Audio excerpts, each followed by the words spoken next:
Hello friends, welcome to BPSC quest.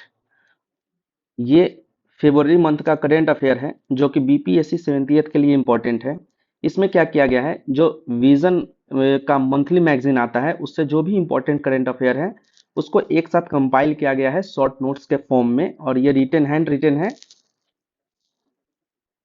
तो अगर आपको फरवरी मंथ का प्रतियोगिता दर्पण का वीडियो देखना है, जो प्रतियोगिता दर्पण का कंपाइलेशन है, तो उसको भी आप जाकर प्लेलिस्ट से देख सकते हैं। और इसके साथ साथ जो भी इंपॉर्टेंट करंट अफेयर होगा, मतलब कि इन दोनों बुक का, प्रतियोगिता दर्पण और विजन आईएएस का मंथली कंपाइलेशन जनवरी से लेकर जनवरी टू अगस्त हम लोग प्रोवाइड करवा रहे हैं।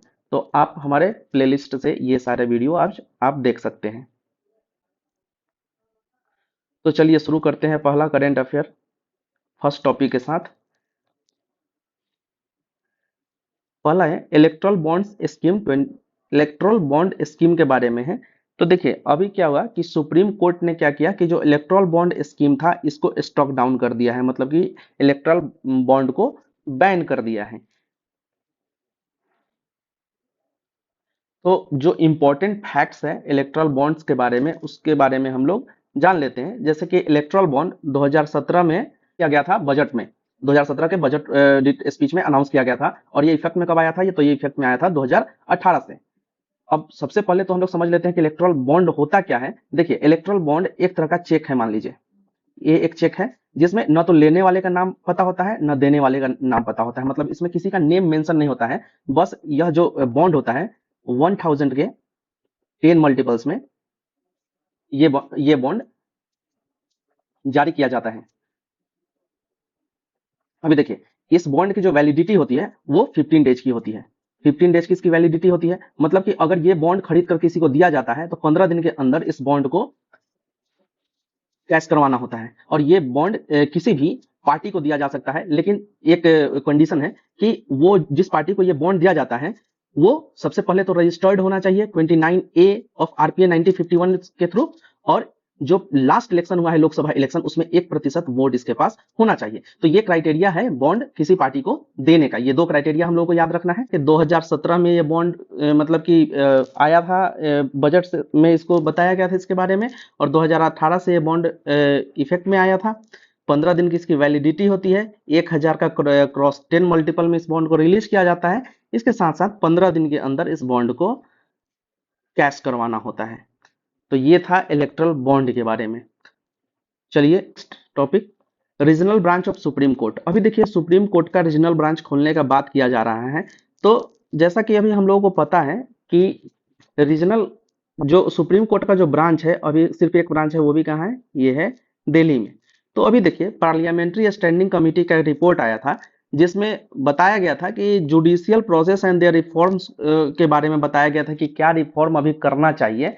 तो इसी में बताया गया कि जुडिशियल जो जो सुप्रीम कोर्ट है इसका रीजनल ब्रांच खोलने की जरूरत है। और ऐसा क्यों है, क्योंकि देखिए अगर एक ही कोर्ट है, सुप्रीम कोर्ट का अगर एक ही ब्रांच है, तो इसमें क्या होता है, जस्टिस में डिले होता है। उसके बाद क्या होता है कि जो जस्टिस है वो ज्यादा मनी मतलब कॉस्टली है। तो इन सब चीजों से बचने के लिए और जो जुडिशियल प्रोसेस है उसको फास्ट बनाने के लिए सुप्रीम कोर्ट का सुप्रीम कोर्ट का रीजनल ब्रांच खोलने का बात किया जा रहा है। अभी देखिए अगर ये रीजनल ब्रांच खुलता है तो ये किस आर्टिकल के थ्रू खुलता है, तो ये है आर्टिकल नंबर 130। आर्टिकल 130 इंपावर करता है कि रीजनल ब्रांच खोला जा सकता है सुप्रीम कोर्ट का। लेकिन कैसे, इसमें कंडीशन है कि अगर रीजनल ब्रांच खोला जाए सुप्रीम कोर्ट का तो एडवाइस लेना पड़ेगा किससे, प्रेसिडेंट से। मतलब प्रेसिडेंट के पास पावर है कि ये बोलेगा कि रीजनल ब्रांच खोलना है या नहीं खोलना है। ये कौन डिसाइड करेगा, ये करेगा president. Next is mayor election nullified by supreme court in Chandigarh. अभी देखिए कि ये मेनली ये जो आर्टिकल है, ये आर्टिकल है मतलब ये जो न्यूज है ये है आर्टिकल नंबर 142 के बारे में हम लोगों को इसमें समझना है। तो देखिए अभी क्या हुआ कि ये फोटो आप देख सकते हैं। ये फोटो कहाँ का है, ये चंडीगढ़ मेयर इलेक्शन का है जिसमें 8 वोट का ब्लफिंग करके गलत रिजल्ट सुना दिया गया था प्रिजाइडिंग ऑफिसर के द्वारा। ये प्रिजाइडिंग ऑफिसर थे तो इनके द्वारा गलत ये रिजल्ट घोषित कर दिया गया था। अब इसी को क्या किया है, सुप्रीम कोर्ट ने जुडिशियल रिव्यू का मतलब कि जुडिशियल एक्टिविज्म और जुडिशियल रिव्यू को दिखाते हुए क्या किया है कि ये जो चंडीगढ़ इलेक्शन का रिजल्ट है उसको क्या किया है, नलीफाई कर दिया है, नलीफाई कर दिया है या रिजेक्ट कर दिया है। तो देखिए ये जो रिजेक्शन हुआ है चंडीगढ़ में हुआ है, लेकिन ये किस आर्टिकल के थ्रू हुआ है, तो ये एक स्पेशल आर्टिकल है, आर्टिकल नंबर 142 के थ्रू ये हुआ है। अब हम लोग समझ लेते हैं कि आर्टिकल 142 क्या होता है। तो देखिए ये आर्टिकल ये इंपावर करता है, empowers court to intervene in the matter of public interest, human rights, fundamental rights and constitutional value. अगर देखिए इन सब चीजों में अगर कोई भी चीज हैम्पर होता है तो सुप्रीम कोर्ट आर्टिकल नंबर 142 का यूज करके आइडिया ऑफ कंप्लीट जस्टिस के थ्रू कोई भी डिसीजन लेने के लिए इंडिपेंडेंट है। तो इसी आर्टिकल का यूज करके अभी क्या किया गया है कि चंडीगढ़ का जो मेयर इलेक्शन रिजल्ट है उसको क्या किया गया है, नलीफाई किया गया है। यही यहाँ पे ये आर्टिकल 142 के बारे में बताया गया है। 10% रिजर्वेशन टू मराठा कम्युनिटी। अभी देखिए मराठा कम्युनिटी कहाँ का है, ये है महाराष्ट्र का। तो महाराष्ट्र में एक नया बिल लाया गया जिसको बोला गया महाराष्ट्र रिजर्वेशन बिल 2024। तो इसमें क्या किया गया कि जो मराठा कम्युनिटी है उसको रिजर्वेशन 10% का दिया गया, अल्पसंख्यक मानते हुए, माइनॉरिटी मानते हुए, ड्यू टू माइनॉरिटी ग्राउंड। अभी देखिए तो वहां महाराष्ट्र में अभी टोटल कोटा कितना हो गया, 62% रिजर्वेशन का कोटा हो गया। मतलब टोटल रिजर्वेशन कितना हो गया, 62%। तो हमें याद क्या रखना है कि किस कम्युनिटी को दिया गया, तो मराठा कम्युनिटी को दिया गया। और अगर यही हम लोग बात करें कि बिहार में एक ऐसा ही रिजर्वेशन बिल आया था अभी नवंबर में, जिसको सुप्रीम हाई कोर्ट ने रिजेक्ट कर दिया था। देखिए ये इसको एसेंट भी मिल चुका था गवर्नर का, उसके बाद में भी हाई कोर्ट ने इसे रिजेक्ट कर दिया था। तो इसमें दिक्कत क्या हुआ था, जो बिहार रिजर्वेशन बिल में दिक्कत क्या हुआ था इसको हम लोग समझ लेते हैं। और ये सेम दिक्कत जो है मराठा रिजर्वेशन बिल में भी आ सकता है। तो बिहार रिजर्वेशन बिल में जो अगर हम लोग EWS वाला भी मिला दे तो टोटल कितना आरक्षण का लिमिट कर दिया गया था, 75%। और अगर EWS को निकाल दे तो 65%। तो देखिए एक कैप है, ये कैप डिसाइड हुआ था कब, सानी केस में। इसमें क्या बोला गया था कि जो कैप है रिजर्वेशन का वो 50% से ज्यादा नहीं हो सकता है। मतलब कि रिजर्वेशन का लिमिट 50% से आप नहीं बढ़ा सकते हैं। लेकिन आप यहाँ देख सकते हैं कि दोनों स्टेट 65% बोलिए 75%, डिपेंड्स। तो ये दोनों स्टेट एक तो 75% तक रिजर्वेशन का लिमिट बढ़ा दिया और दूसरा कितना, 62% पे। तो जो बिहार रिजर्वेशन बिल है इसको तो रिजेक्ट कर दिया गया है, लेकिन अभी इसका इंक्वायरी कहाँ चल रहा है, अभी सुप्रीम कोर्ट में इंक्वायरी चल रहा है। तो देखते हैं क्या आगे रिजल्ट आता है। 10% रिजर्वेशन तो मराठा कम्युनिटी कहाँ दिया गया है, तो ये महाराष्ट्र में मराठा कम्युनिटी को दिया गया है। अभी देखिए ये डिटेल है जिसमें बताया गया है कि जो इंदिरा साहनी केस था कब था, 1992 का केस था। कितना जज, 9 जज का बेंच था, इसने इसको डील किया था, मतलब इसको किया था। अब इसी में ये क्या, इसी में इसी केस में जो कैप आया था 50% का, इसको इसी बिल के थ्रू डिफाइन किया गया था। अगला है आधार कार्ड नॉट रिक्वायर्ड। अभी देखिए आधार कार्ड को बहुत सारे इंस्टीट्यूशन के द्वारा बोला जाता था कि आधार कार्ड को एज अ बर्थ प्रूफ माना जाता था। लेकिन अभी ईपीएफओ ने क्या बोला है कि आधार कार्ड बर्थ प्रूफ की तरह मतलब देने की जरूरत नहीं है, no need of Aadhaar card as date of birth proof. ये किसने बोला है, ईपीएफओ ने। तो कौन सी ऐसी संस्था है जिसने अभी आधार कार्ड को डेट ऑफ बर्थ प्रूफ मानने से इनकार किया है, तो ये है ईपीएफओ, मतलब इंप्लॉय प्रोविडेंट फंड ऑर्गेनाइजेशन। अभी चलिए नेक्स्ट देखते हैं, next topic, free movement regime with Myanmar. अभी देखिए जो फ्री मूवमेंट रेजाइम है म्यांमार के साथ, इसको अभी क्या किया गया है, अभी बैन कर दिया गया है, इसको अभी बैन कर दिया गया है।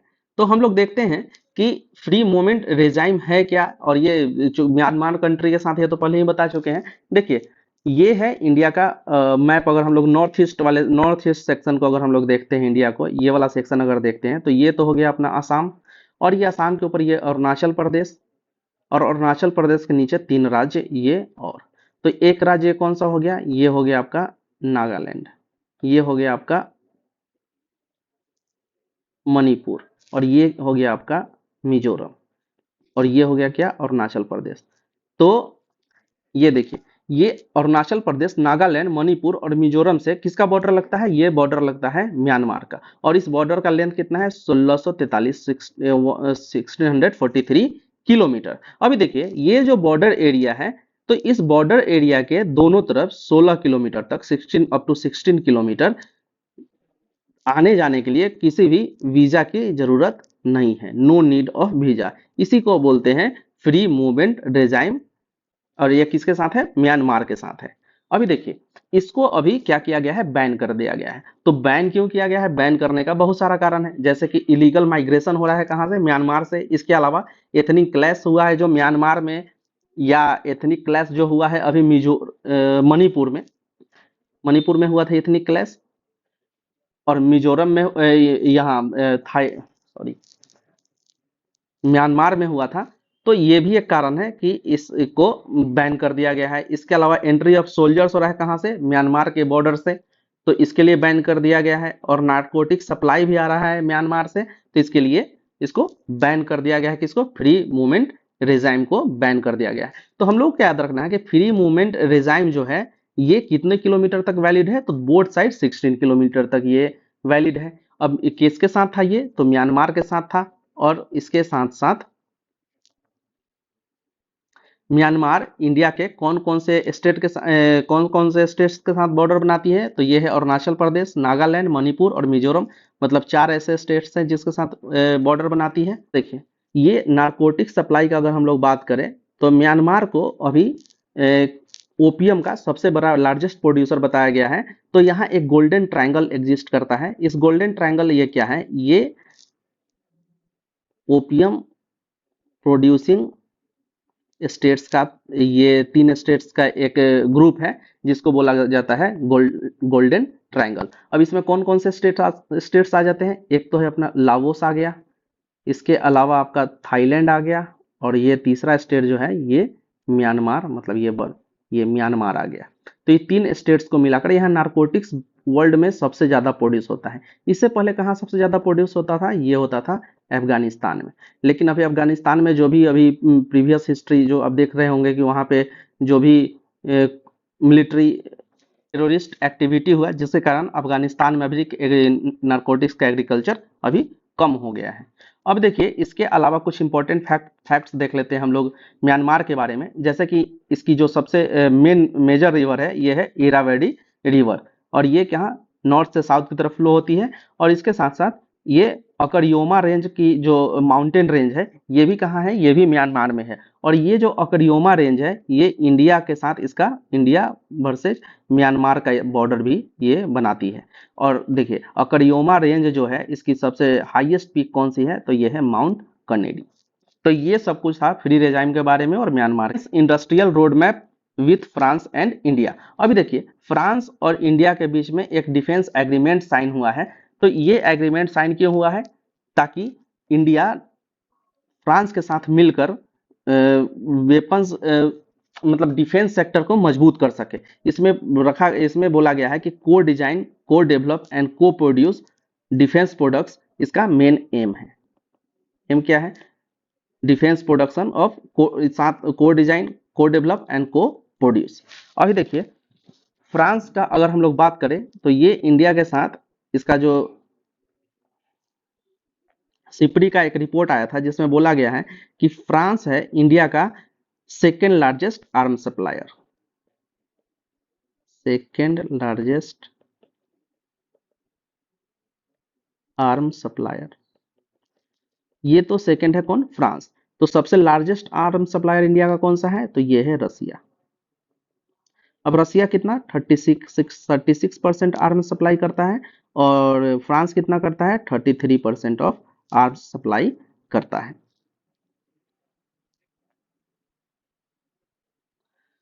पीएम मित्र स्कीम। अभी देखिए ये पीएम मित्र स्कीम के बारे में बोला जा रहा है, तो ये किससे रिलेटेड है? ये रिलेटेड है टेक्सटाइल इंडस्ट्री से, टेक्सटाइल्स इंडस्ट्री से रिलेटेड है। पीएम मित्र मतलब क्या हुआ? प्रधानमंत्री mega integrated textile reason and April. अभी देखिए इसी को बोला जाता है पीएम मेगा। पीएम मित्र बोलिए, पीएम मेगा बोलिए, ये दोनों सेम चीज ही है। अब देखिए इस पीएम मित्र स्कीम का जो मेन एम है, एम क्या है? कि revival of textile industry and attracting FDI, FDI को अट्रैक्ट करना और टेक्सटाइल इंडस्ट्री को फिर से रिवाइव करना। अच्छा, ये कैसे किया जाएगा? एफडीआई को अट्रैक्ट कैसे किया जाएगा?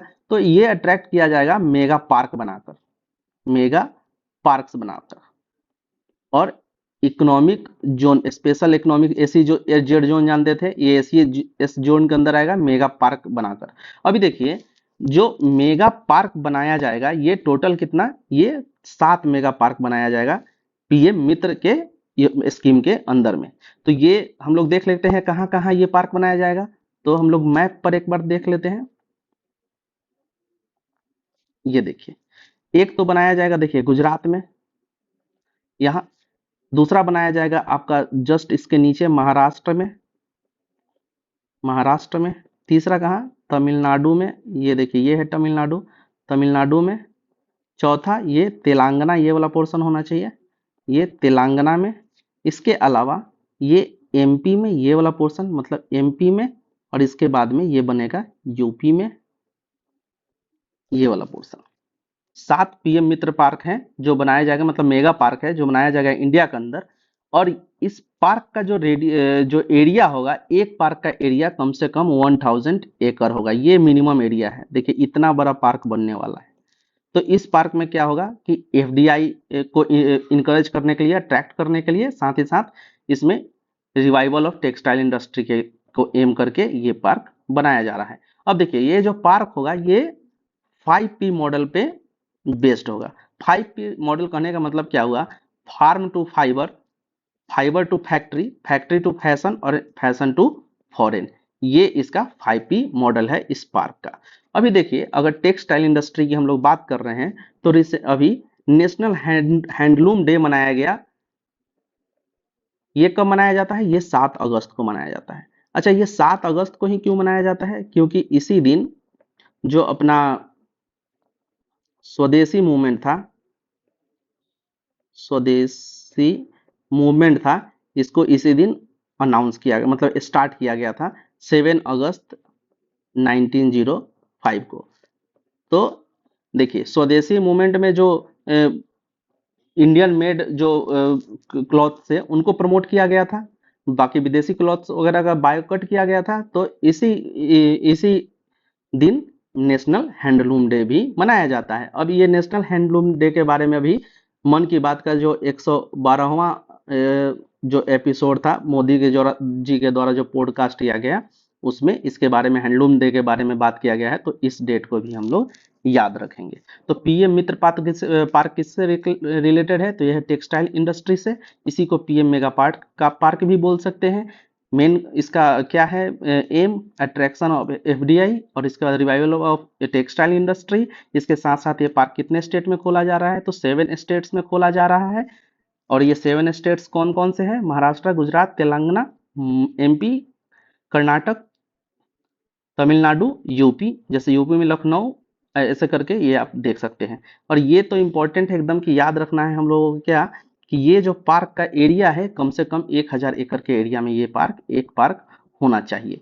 ये अब देखते हैं हम लोग, प्रधानमंत्री मत्स्य विकास समृद्धि सह योजना, इसको क्या बोला जाता है? PMMKSSY। अभी देखिए, इस योजना का जो शुरुआत किया गया है, ये योजना प्रधानमंत्री मत्स्य संपदा योजना के अंदर ही आता है।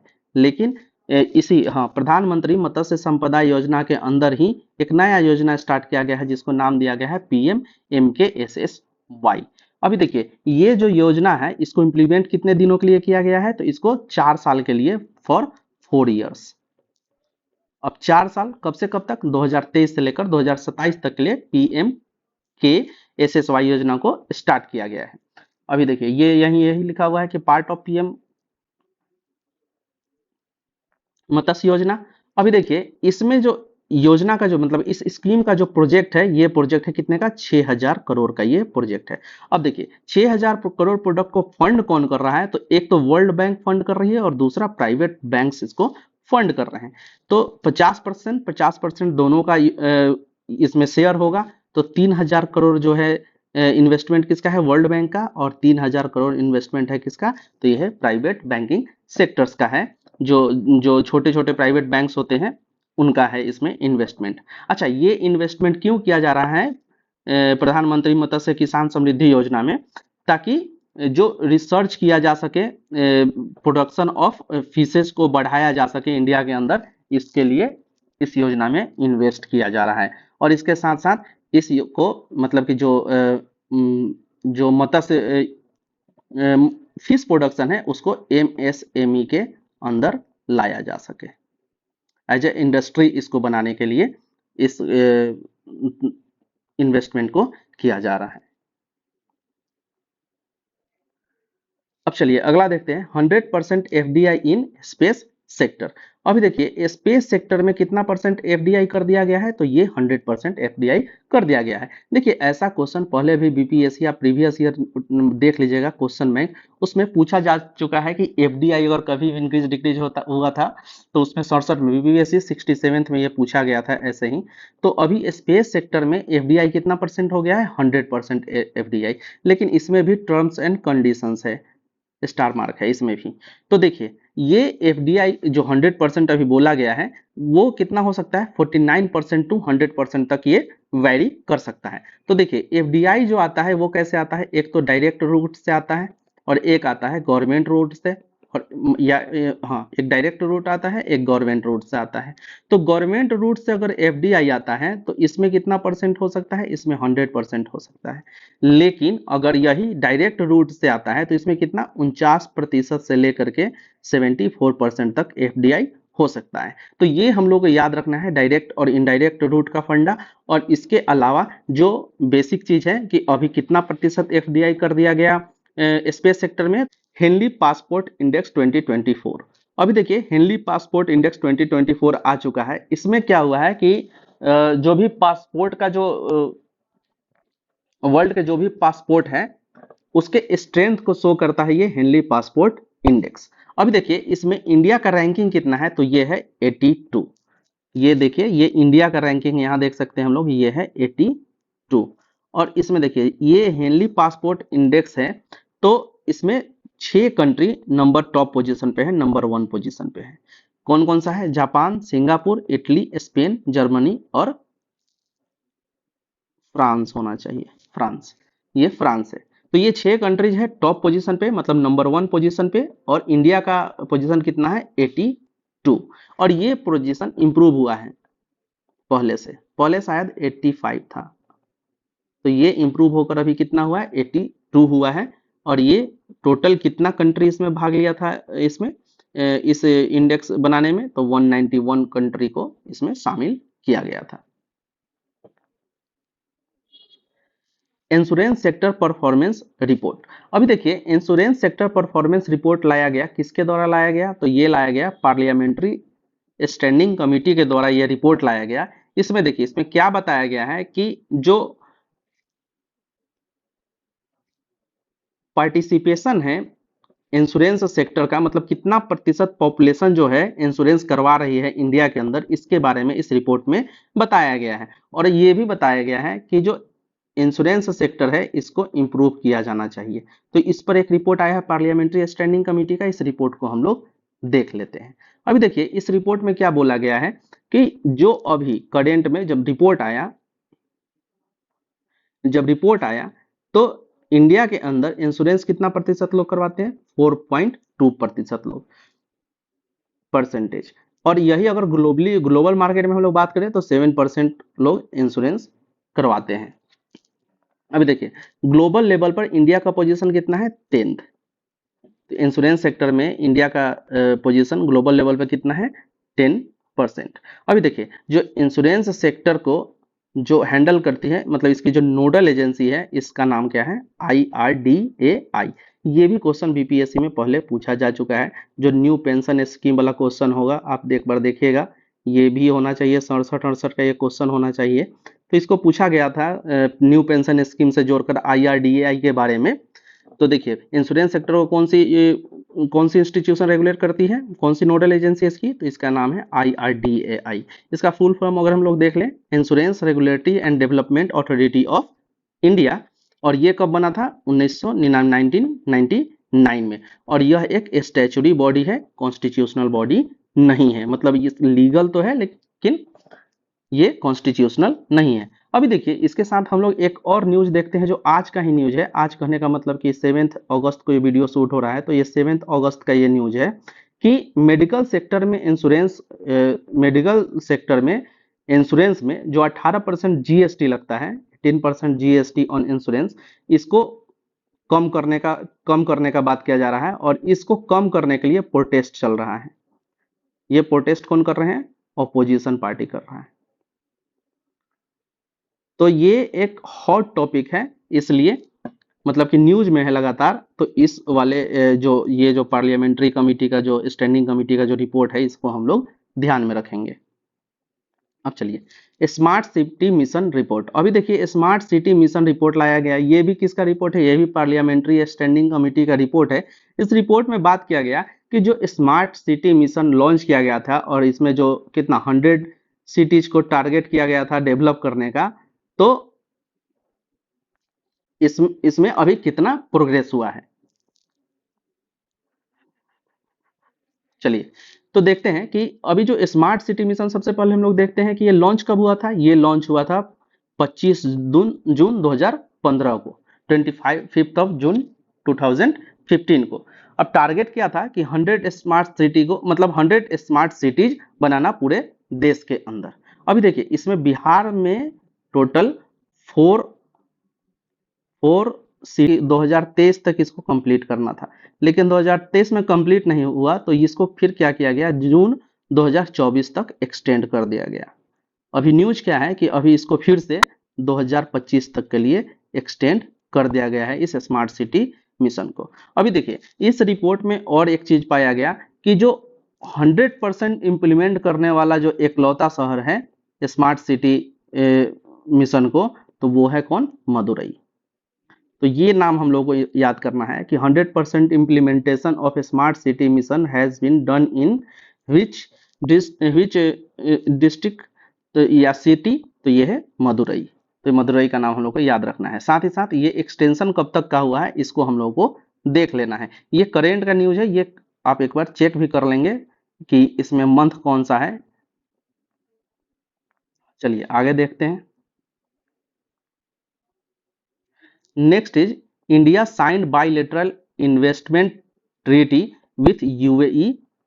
अभी देखिए यूएई का न्यूज है, इंपॉर्टेंट है।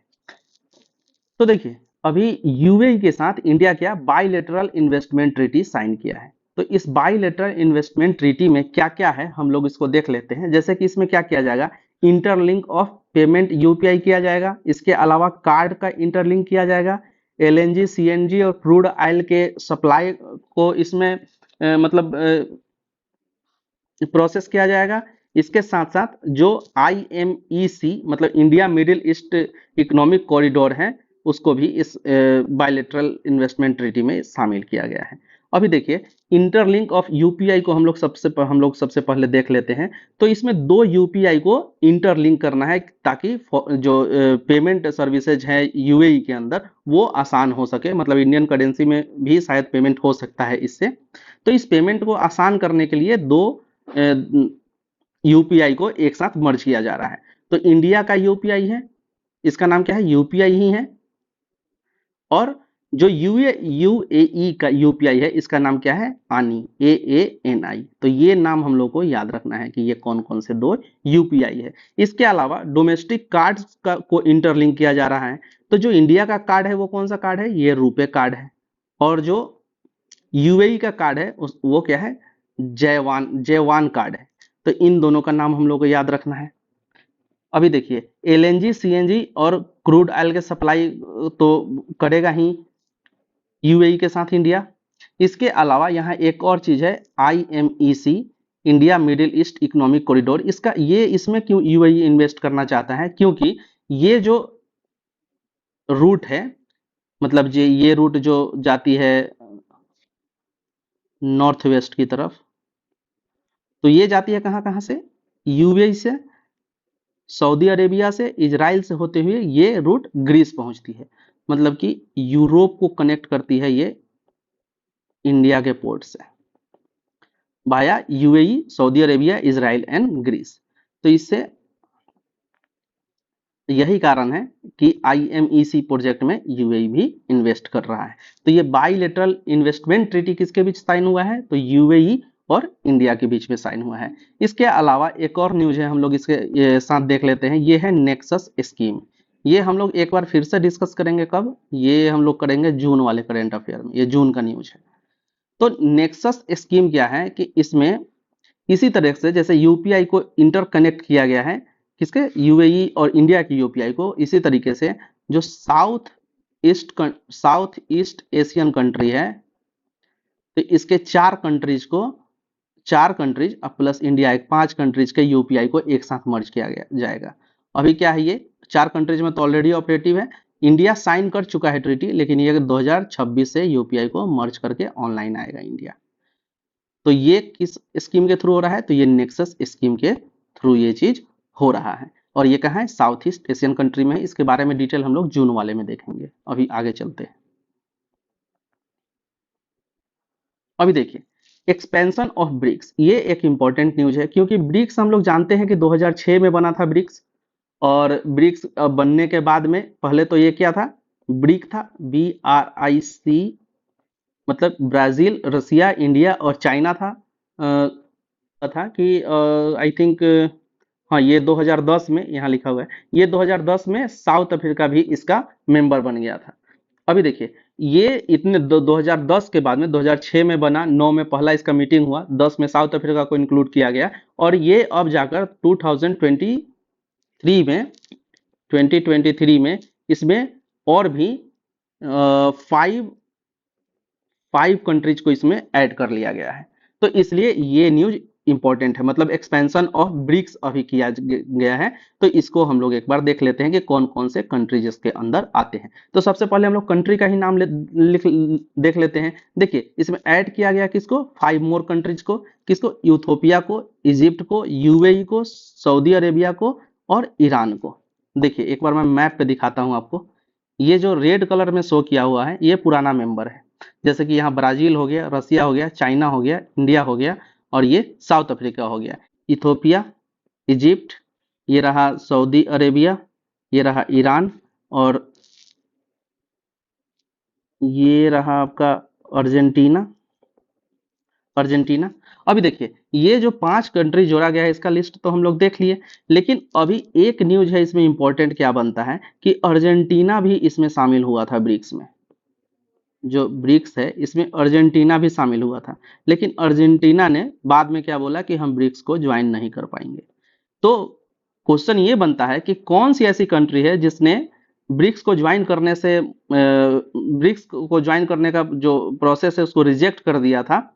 तो वो है अर्जेंटीना। ये नाम हम लोग को इस 5 कंट्री के साथ साथ ये जो छठा कंट्री है अर्जेंटीना, इसका भी नाम हम लोगों को याद रखना है।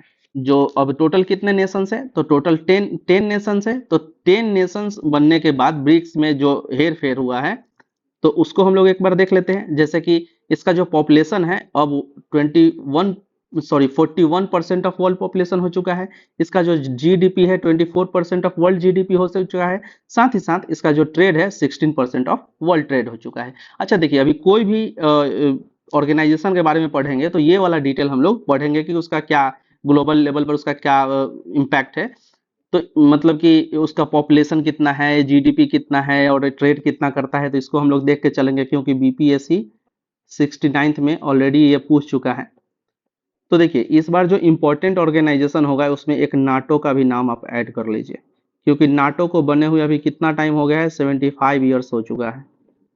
ये बना था 1949 में, इसका भी 75 ईयर्स हो चुका है। तो नाटो इस बार इंपॉर्टेंट ऑर्गेनाइजेशन है, उसका भी डिटेल आप लोग देख लेंगे। तो ये था सब कुछ ब्रिक्स के बारे में। अभी देखिए, ब्रिक्स में एक और चीज है, देखिए कि जो ब्रिक्स का हेड क्वार्टर है वो कहाँ है? संघाई में। और ब्रिक्स का जो बैंक है उसको क्या बोलते हैं? न्यू डेवलपमेंट बैंक है, और इसका भी हेड क्वार्टर कहाँ है? है मिशन एस्पिरिट्स के बारे में हम लोग देखते हैं। तो देखिए, ये मिशन स्टार्ट किया गया है किसके द्वारा? सबसे पहले हम लोग ये समझते हैं। तो ये मिशन स्टार्ट किया गया है यूरोपियन यूनियन के द्वारा। यूरोपियन यूनियन ने ये मिशन स्टार्ट क्यों किया? इस मिशन को स्टार्ट करने का मेन रीजन था पायरेसी से बचने के लिए। देखिए, क्या होता है कि जो मेडिटेरियन सी है, सॉरी मेडिटेरियन सी है, यहाँ देखिए ये मेडिटेरियन सी है, यहाँ से जो रास्ता आता है ये रेड सी है, रेड सी में ये कनेक्ट कहाँ से होता है, ये इजिप्ट से कनेक्ट होता है, ये स्वेज कनाल है, स्वेज कनाल है। तो देखिए यहाँ से जो यूरोप से जो भी कार्गो शिप्स आती है इस रूट से होते हुए ये इंडिया और अदर नेशंस में जाती है, ठीक है, और ये अफ्रीका में आती है।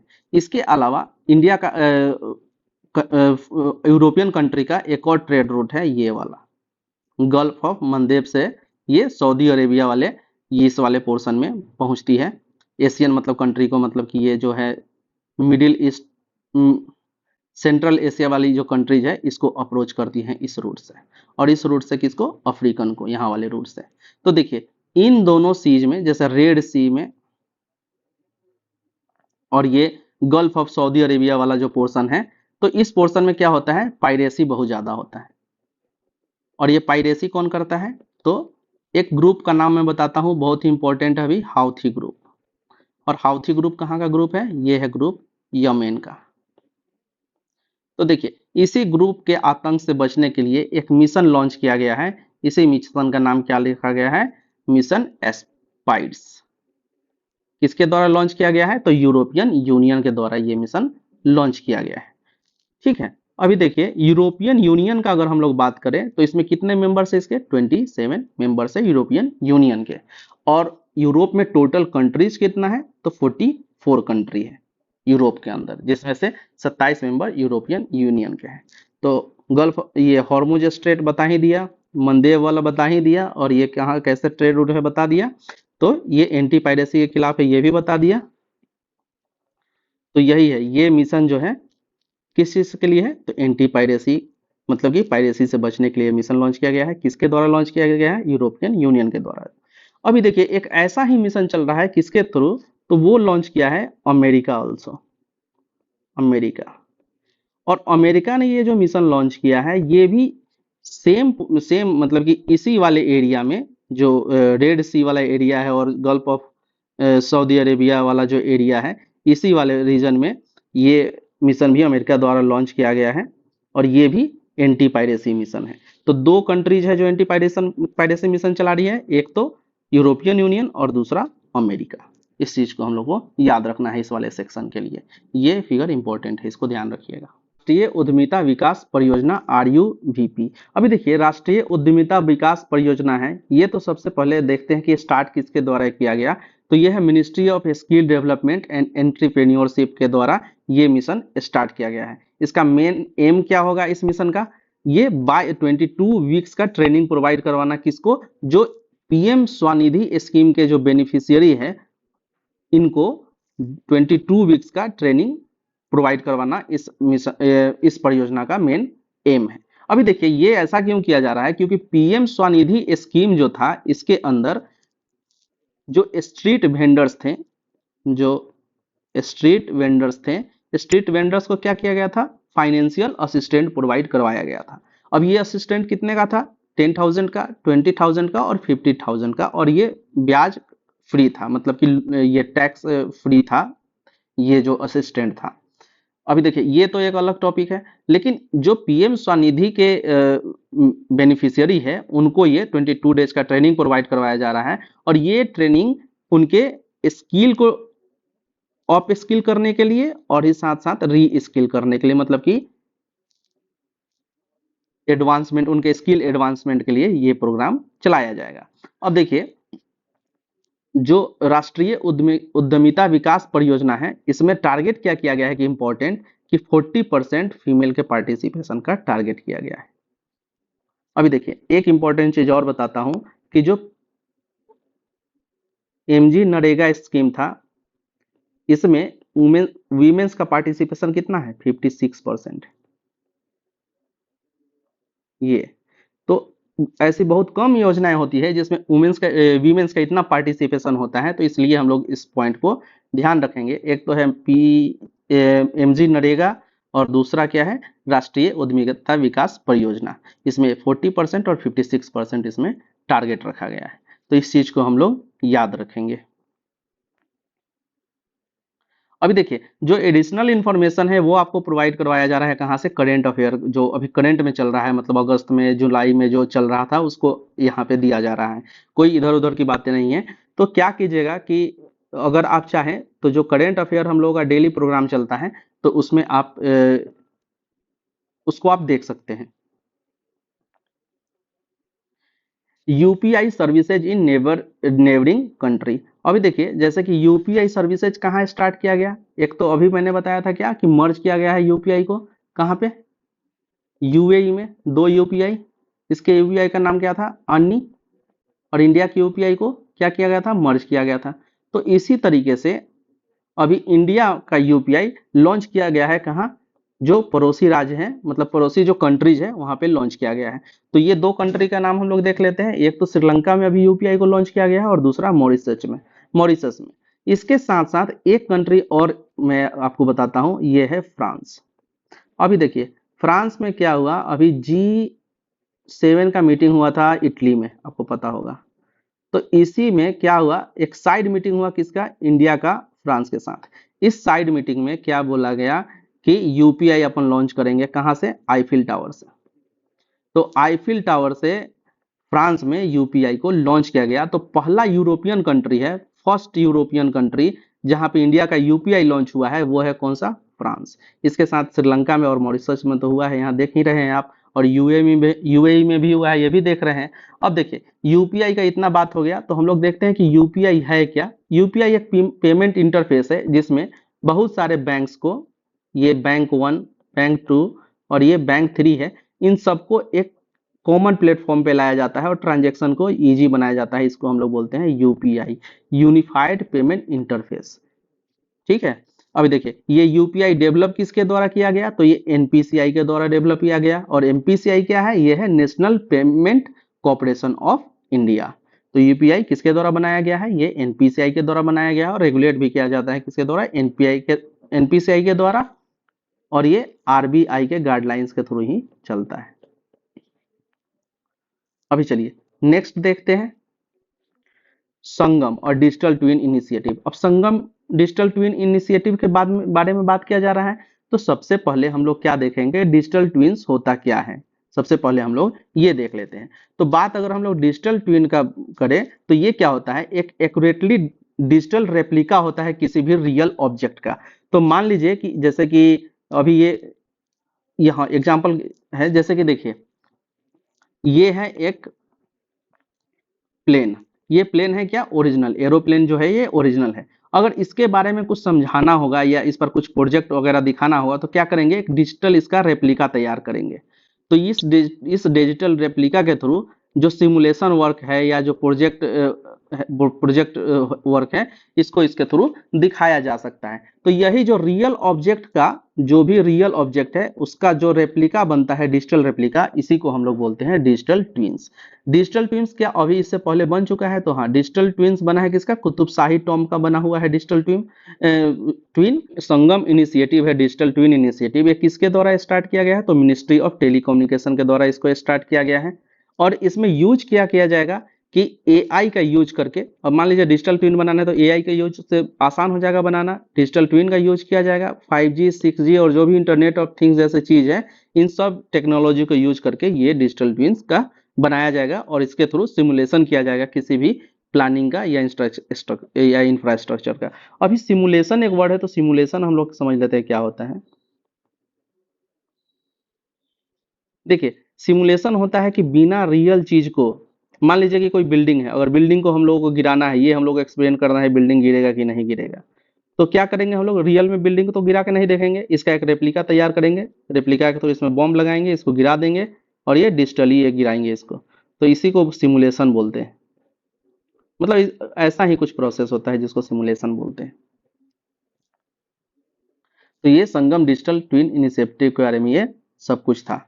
अब चलिए अगला देखते हैं हम लोग, 3 न्यू रेलवे कॉरिडोर। अभी देखिए 3 नया रेलवे कॉरिडोर पास किया गया है, मतलब कि पीएम गति शक्ति मिशन के अंदर। तो ये कौन कौन से है कॉरिडोर, एक तो है energy mineral and cement corridor, दूसरा है पोर्ट कनेक्टिविटी कॉरिडोर और तीसरा है हाई टैरिफ डेंसिटी कॉरिडोर। अभी देखिए कॉरिडोर क्या होता है, यह एक तरीका डेडिकेटेड फ्लाइट जोन होता है, इसको हम लोग बोलते हैं कॉरिडोर। तो ये न्यू रेलवे कॉरिडोर कितना भी अनाउंस किया गया है, तो 3 रेलवे कॉरिडोर अनाउंस किया गया है, किसके अंदर, तो मिनिस्ट्री पीएम गति शक्ति मिशन के अंदर इसको अनाउंस किया गया है।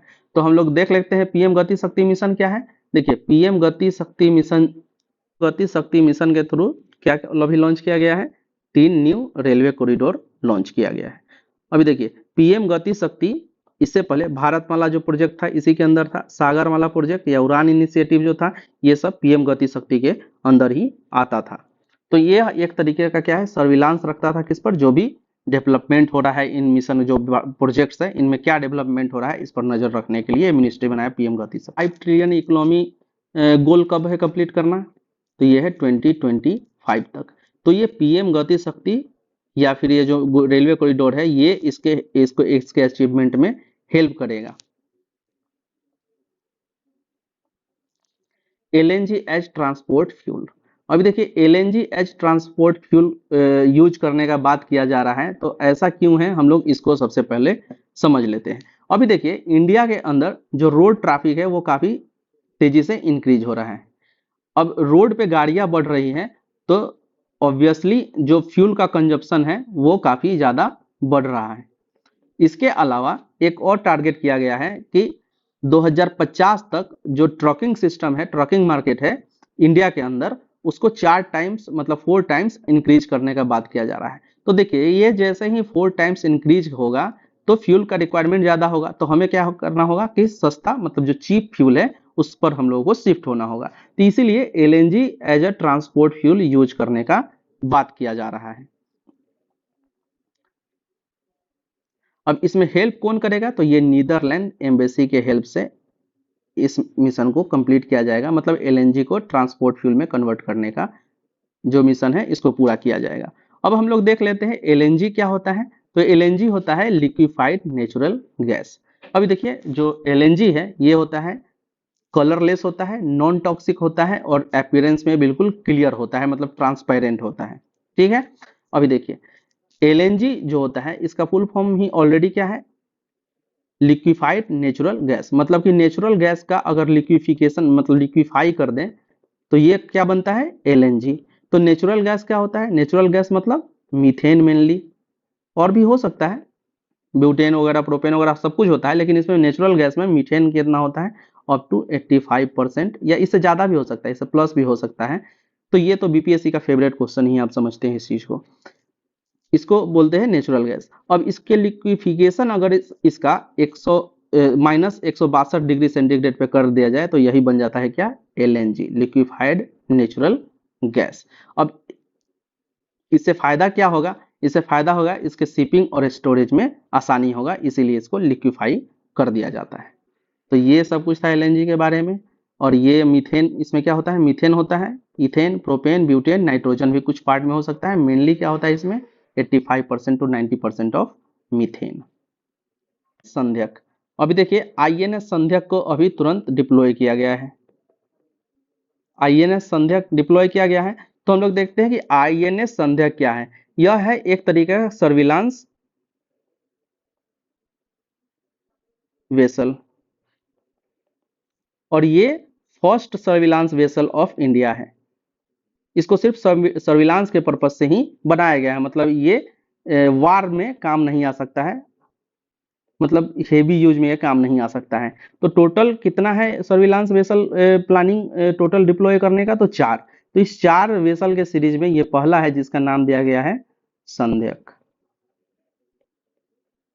First surveillance vessel.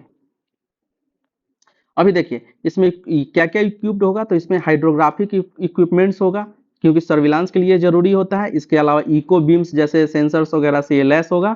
तो इसका क्या नाम है, आईएनएस संध्यक, और ये इंडिया का फर्स्ट है और लार्जेस्ट भी है surveillance vehicle vessel. Patriot missile, देखिए पैट्रियोट मिसाइल कहाँ का है, ये पैट्रियोट मिसाइल है अमेरिका का, अमेरिका का एक मिसाइल है जो कि यूज किया गया है किसके द्वारा, यूक्रेन के द्वारा। जो रसिया के साथ वार चल रहा है उसमें इस मिसाइल का यूज किया जा रहा है तो इसको क्या बोला गया, इसका क्या नाम है, इसका नाम है पैट्रियट मिसाइल। और इसको किसने बनाया है, तो ये डेवलप किया गया है यूएसए के द्वारा, इसको हम लोग को याद रखना है। अभी देखते हैं CMS COP14 मीटिंग, ये इंपॉर्टेंट है अपने लिए, क्योंकि देखिए अभी जो COP28 का जो मीटिंग हुआ था ये नवंबर, हाफ ऑफ नवंबर और दिसंबर के बीच में हुआ था यूएई में। तो देखिए ये COP28 का मीटिंग हुआ था, इसी तरीके से अभी COP24 का भी मीटिंग हुआ था, जिसका पूरा नाम क्या है, CMS COP14 मीटिंग। अभी देखिए CMS कहने का मतलब क्या हुआ यहाँ पे कि conservation of migratory species, conservation of migratory species COP14 meeting. अब माइग्रेटरी स्पेसीज के बारे में बात कर रहा है तो डेफिनेटली ये किस चीज के बारे में बात कर रहा है, बर्ड्स के बारे में बात कर रहा है। ठीक है, तो देखिए इस मीटिंग का में टोटल जो मेंबर्स थे वो कितने थे, तो इस मीटिंग में टोटल मेंबर थे 133। इंडिया भी इस मीटिंग का पार्ट था। और ये मीटिंग हुआ कहाँ था, तो ये हुआ था समरकंद उज्बेकिस्तान में। उज्बेकिस्तान की राजधानी है समरकंद, ये यहीं पे ये मीटिंग हुआ था। तो COP14 और COP28 का मीटिंग कहाँ हुआ था, इसका लोकेशन हम लोग को याद करना है। India was also a member and CMS means what, conservation of migratory species. अभी देखिए इससे पहले COP13 का मीटिंग हुआ था, ये मीटिंग कहाँ हुआ था, तो ये हुआ था इंडिया के अंदर। और यह एक तरीके का ट्राइनियर मीटिंग है, मतलब कि हर तीसरे साल ऑर्गेनाइज होता है। तो ये COP14 का मीटिंग हर तीसरे साल ऑर्गेनाइज होता है। तो पिछली बार हुआ था 2020 में, कहाँ हुआ था, इंडिया के अंदर। और थीम क्या था जब ये इंडिया के अंदर हुआ था, नेचर नो, नहीं नहीं ये है अभी कहीं है, ये 2023 का है, ये नया वाला है। ये थीम क्या है, ये है नेचर नोज नो बॉर्डर्स। ये हम लोगों को याद रखना है, COP14 मीटिंग के बारे में इतना डिटेल हम लोगों को याद रखना है। अभी देखिए वाटर अमेंडमेंट एक्ट, और इसी को हम लोग क्या बोल देते हैं डिटेल में, water prevention and control of pollution act 2024। देखिए नाम में क्या है कि prevention and control of pollution act of 2024। अभी देखिए ये जो एक्ट है रिप्लेस किसको कर रहा है, तो ये 1974 के एक्ट को रिप्लेस कर रहा है। तो इसमें कुछ ना कुछ नया चीज आया होगा जिसके थ्रू इसको रिप्लेस किया जा रहा है। तो सबसे पहले जो नया प्रोविजन है उसको हम लोग देख लेते हैं, फिर बाकी बात करेंगे। तो देखिए इस नए वाले प्रोविजन में चेयरमैन जो इसका बनाया जाता है, देखिए दो टाइप का होता है, एक तो CPCB होता है, सेंट्रल पॉल्यूशन कंट्रोल बोर्ड, और एक होता है SPCB होता है, स्टेट पॉल्यूशन कंट्रोल बोर्ड। तो इन दोनों बोर्ड के मेंबर्स का जो मतलब कि मेनली क्या है, स्पेस पॉल्यूशन कंट्रोल बोर्ड का जो चेयरपर्सन है, इसके सिलेक्शन का तरीका अब बदल चुका है। पहले क्या था कि स्टेट खुद ही नॉमिनेशन कर लेता था बाय देयर ओन टर्म्स, लेकिन अब क्या किया गया है कि जो चेयरपर्सन का जो नॉमिनेशन होगा ये करेगा तो स्टेट ही, लेकिन इसका जो मेथड ऑफ नॉमिनेशन है ये किसके द्वारा प्रिस्क्राइब किया जाएगा, तो ये किया जाएगा सेंटर के द्वारा। ये मेन चीज है, ये पहला जो इसके प्रोविजन में ऐड किया गया है। दूसरा क्या है कि जो अगर मान लीजिए कि CPCB या SPCB के द्वारा जो पोल्यूशन कंट्रोल के लिए जो डिवाइसेज लगाए जाते हैं, तो उसका अगर टेम्परिंग किया जाता है तो इसके टेम्परिंग करने पे पेनाल्टी का प्रावधान है। और ये पेनाल्टी 10,000 से लेकर 15 लाख तक का पेनाल्टी हो सकता है। और ये पेनाल्टी कितना होगा कि जो डिपार्टमेंट का जो मंथली सैलरी होगा उसके बराबर तक भी ये पेनाल्टी हो सकता है, मतलब एक पूरे डिपार्टमेंट के सैलरी के बराबर हो सकता है। तो ऑब्वियसली ये टेम्परिंग ऑफ डिवाइसेस का जो ये है, ये किसके अगेंस्ट है, तो ये है डिपार्टमेंट्स के अगेंस्ट। अभी देखिए अब इस एक्ट को लागू करने वाला जो दो, मतलब कि अभी तो ये तुरंत आया है, 2024 में ही ये आया है act, water prevention and control of pollution act 2024। तो इसको लागू करने वाला जो सबसे पहला वेरी फर्स्ट स्टेट है वो है एक तो हिमाचल प्रदेश और दूसरा राजस्थान। इन्होंने बोला है कि हम लोग इसको इम्प्लीमेंट करने जा रहे हैं अभी तुरंत। तो ये था water prevention and control pollution act के बारे में। Biodiversity heritage site. अभी देखिए बायोडाइवर्सिटी हेरिटेज साइट अभी अनाउंस हुआ, तो ये कहाँ हुआ, ये हुआ उड़ीसा में। उड़ीसा में बायोडाइवर्सिटी हेरिटेज साइट को अनाउंस किया गया। अभी देखिए बायोडाइवर्सिटी हेरिटेज साइट है, ये अनाउंस किसके द्वारा किया जाता है, ऑब्वियसली यूनेस्को के द्वारा। अभी देखिए जो बायोडाइवर्सिटी हेरिटेज साइट है उड़ीसा में, इसका नाम क्या है, गुप्तेश्वर फॉरेस्ट। और ये जो गुप्तेश्वर फॉरेस्ट है, ये स्टेट का चौथा बायोडाइवर्सिटी हेरिटेज साइट है। मतलब ये उड़ीसा का चौथा बायोडाइवर्सिटी हेरिटेज साइट है। ये कारापुर डिस्ट्रिक्ट में है। इतना हम लोग को याद नहीं रखना है, सिर्फ उड़ीसा का नाम हम लोग को याद रखना है। अभी देखिए अब एक चीज, ये तो गुप्तेश्वर फॉरेस्ट के बारे में बताया गया है डिटेल, जैसे साउथ पार्ट ऑफ उड़ीसा है, पार्ट ऑफ ईस्टर्न घाट है, गुप्तेश्वर शिवा टेम्पल भी यहाँ है। तो ये लाइम स्टोन से बना है जो शिवा टेम्पल है यहाँ पे। तो ये है गुप्तेश्वर फॉरेस्ट के बारे में। लेकिन इससे जरूरी चीज हम एक क्राइटेरिया हम लोग देख लेते हैं कि जो हेरिटेज साइट्स अनाउंस होते हैं, इसका क्राइटेरिया क्या होता है बायो हेरिटेज साइट अनाउंस करने का। तो कोई भी नेचुरल, सेमी नेचुरल या मैनमेड साइट्स है, उसको बायो डाइवर्सिटी हेरिटेज साइट घोषित किया जा सकता है।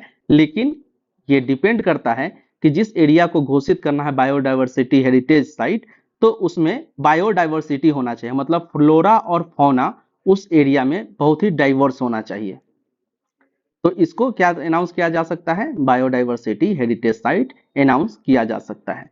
तो अभी बायोडाइवर्सिटी हेरिटेज साइट किसको अनाउंस किया गया है, ये अनाउंस किया गया है Gupteshwar forest of Orissa.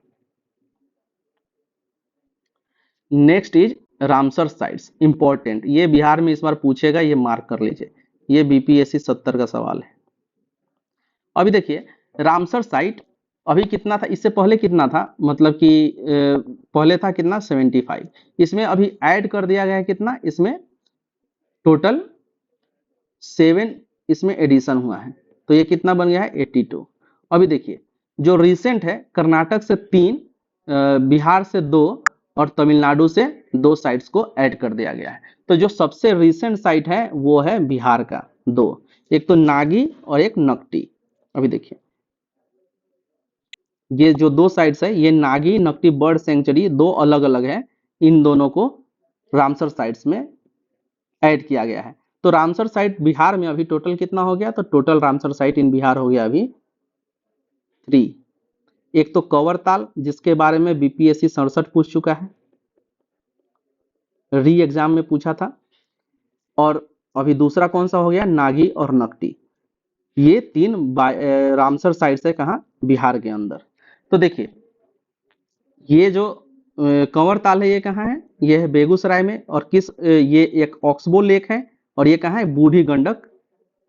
Oxbow lake कौन बनाती है, ऑक्सबो लेक ये कौन बनाती है, बूढ़ी गंडक जो रिवर है बेगूसराय में, वो इस ऑक्सबो लेक को बनाती है, जिसका नाम है कंवरताल। अब देखिए नागी नकटी जो है, ये मैनमेड वेटलैंड है, मैनमेड वेटलैंड है, और ये किसी मतलब रिवर से कनेक्टेड नहीं है। और ये कहाँ, ये जमुई में है। जमुई का जो झाझा फॉरेस्ट रेंज है, वहां पे ये नागी नकटी वेटलैंड है। अभी देखिए नागी नकटी वेटलैंड में एलिफेंट भी मिलता है, और इसके साथ जो बर्ड्स के स्पेसीज है, ये है कितना 7784, 7784 बर्ड स्पेसीज यहाँ पे पाए जाते हैं। अब देखिए अब रामसर के बारे में कुछ जान लेते हैं। तो रामसर कन्वेंशन कब हुआ था, ये हुआ था 1971 में 2 फरवरी को। इसीलिए 2 फरवरी को वर्ल्ड वेटलैंड डे भी मनाते हैं। वेटलैंड डे भी मनाया जाता है, कब, ये मनाया जाता है 2 फरवरी को। अभी देखिए ये 1971 में इसका स्थापना हो गया था, लेकिन इंडिया इसका मेंबर कब बना था, एग्जैक्ट 11 ईयर्स बाद, मतलब कि 1982 में, आफ्टर 11 ईयर्स। ये हम लोग याद रखेंगे। अब भारत के अंदर सबसे ज्यादा जो रामसर साइट है वो कहाँ है, तमिलनाडु में। और तमिलनाडु में कितना रामसर साइट है, तो ये है 16। सबसे पहला रामसर साइट का अगर हम लोग बात करें, वेरी फर्स्ट रामसर साइट, तो ये कौन सा था, ये था चिलिका लेक। और चिलिका लेक कहाँ है, ये है उड़ीसा में। और जो सबसे छोटा रामसर साइट है वो है रेणुका रामसर साइट, और ये कहाँ है, ये है आपका उत्तराखंड में। तो ये इंपॉर्टेंट ये भी है यहाँ से, रामसर साइड से। तो ये सब हम लोगों को याद रखना है। तो बिहार में अभी कितना रामसर साइट है टोटल, 3। ये तीनों का नाम हम लोगों को याद रखना है। Grey zone warfare Raisina dialogue. अभी देखिए रायसेना डायलॉग कहाँ हुआ, ये हमेशा होता है दिल्ली में। तो रायसेना डायलॉग कहाँ अभी मतलब ये ऑर्गेनाइज किया गया, ये ऑर्गेनाइज किया गया है दिल्ली में।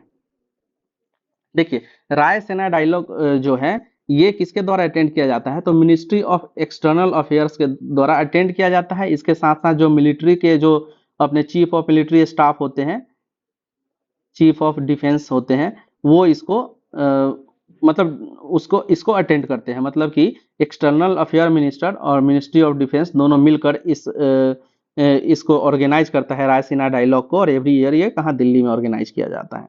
तो इस बार रायसीना डायलॉग का थीम क्या था, चतुरंग, 4C इसको बोल सकते हैं, contest, conflict, cooperate and create. ये चतुरंग था इसका थीम। ये भी इंपॉर्टेंट है इस बार के लिए, ऐसा मुझे लग रहा है। अब देखिए इस रायसेना डायलॉग के दौरान ही क्या बोला गया, ग्रे जोन ऑफ वारफेयर के बारे में बताया गया।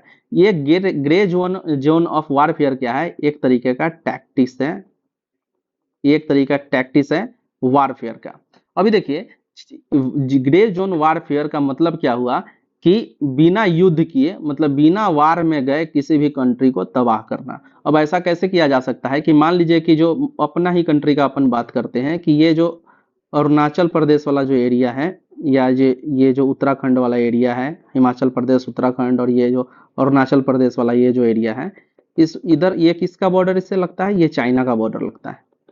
तो चाइना क्या करता है, इंक्रोच करना स्टार्ट अगर कर दे अपने एरियाज को, ये अरुणाचल प्रदेश का एरिया हो गया, या फिर ये उत्तराखंड, हिमाचल प्रदेश, कोई भी एरिया हो गया, तो इससे क्या होगा, अपने कंट्री का तो लॉस होगा ही।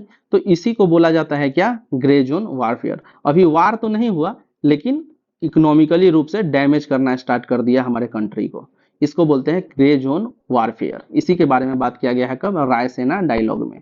अभी देखिए ग्रे जोन वारफेयर किसका टैक्टिस है, तो ये है चाइना का टैक्टिस है। और चाइना ये टैक्टिस कब यूज किया है, और रिसेंटली ये सॉरी ताइवान, ताइवान के साथ एक जो इसका कॉन्फ्लिक्ट चल रहा है चाइना का, तो इसमें इस टैक्टिस का यूज किया जा रहा है। इसी के बारे में जो अपने मिलिट्री जर्नल्स वगैरह है उन्होंने बताया है ग्रे जोन वारफेयर के बारे में। तो हमें ग्रे जोन वारफेयर से मतलब नहीं है, हमें मतलब है रायसीना डायलॉग से, इसके थीम से। Next is predator drone deal with USA. अभी देखिए यूएसए के साथ एक प्रीडेटर ड्रोन डील हुआ। तो देखिए इस डील में MQ-9B ये नाम है ड्रोन का, इसका कितना 31 यूनिट खरीदने का बात किया गया है।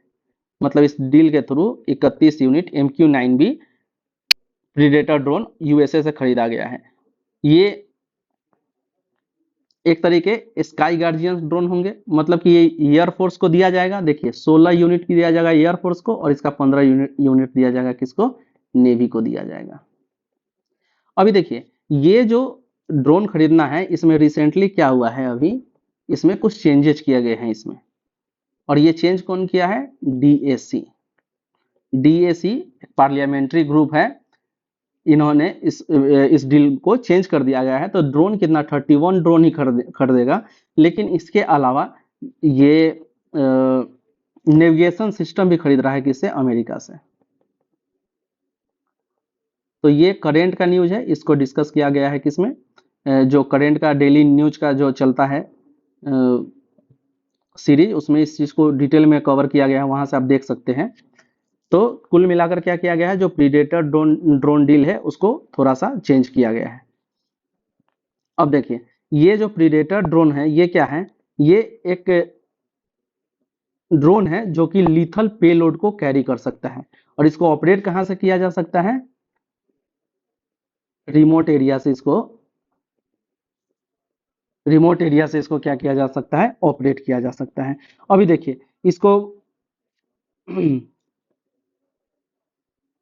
यूएवी बोल सकते हैं, मतलब अनमैन्ड व्हीकल भी इसको बोल सकते हैं। तो इंडिया का भी अपना कुछ एरियल अनमैन्ड व्हीकल है, उसके बारे में हम लोग देख लेते हैं। जैसे कि ब्लैक काइट हो गया, गोल्डन हॉक हो गया, पुष्पक हो गया, ये सब क्या है, अनमैन्ड एरियल व्हीकल है। और ये किसके द्वारा बनाया गया है, डीआरडीओ के द्वारा। ये एक तरीके का ये ड्रोन ही है, बनाया गया है किसके द्वारा, डीआरडीओ के द्वारा। नाम हम लोग याद रखेंगे, ब्लैक काइट, गोल्डन हॉक और पुष्पक।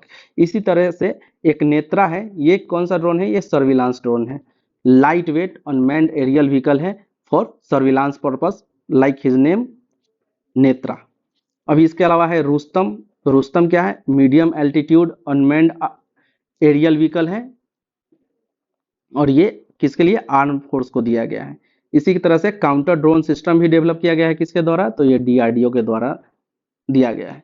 अब इसके अलावा दो और एरियल ड्रोन हैं जो कि डीआरडीओ के द्वारा बनाया गया है, क्या है, लक्ष्य और निशांत। तो ये सब जो भी नाम है, इस नाम को हम लोग एक बार ध्यान में रखेंगे, साथ ही साथ जो ड्रोन का डील है यूएसए के साथ, उसको हम लोग याद रखेंगे। एक और डील किसके साथ कर रहा है इंडिया, इंडिया कर रहा है इजराइल के साथ। ये भी ड्रोन खरीदने का बात कर रहा है, कितना ड्रोन, 10 ड्रोन। इसका नाम क्या है, इसका नाम है दृष्टि, दृष्टि स्काईलाइनर, स्काईलाइनर 10। अभी देखिए, ये जो स्काईलाइनर 10 ड्रोन है, मतलब दृष्टि ड्रोन है, ये इजराइल से खरीदा जा रहा है 10 यूनिट। साथ ही साथ अडानी ग्रुप के द्वारा इजराइल को ये ड्रोन दिया भी गया है। मतलब अदानी ने, इजराइल ने क्या किया, ये टेक्नोलॉजी किसको दिया, अदानी ग्रुप को दिया। साथ ही साथ ये ड्रोन भी दिया 10 इंडिया को। इसके बदले क्या किया अदानी ग्रुप ने, इस ड्रोन को रिवर्स इंजीनियर करके, इसी ड्रोन का मतलब इसको बना करके इजराइल को वापस दिया है, जो कि इजराइल के वारफेयर में यूज किया गया है। कौन सा ड्रोन, तो दृष्टि स्काईलाइन ड्रोन। तो अगर अडानी का नाम आए या इजराइल का नाम आए तो कंफ्यूज नहीं होना है ज्यादा, दोनों आंसर सही है दृष्टि स्काईलाइन ड्रोन को लेकर के।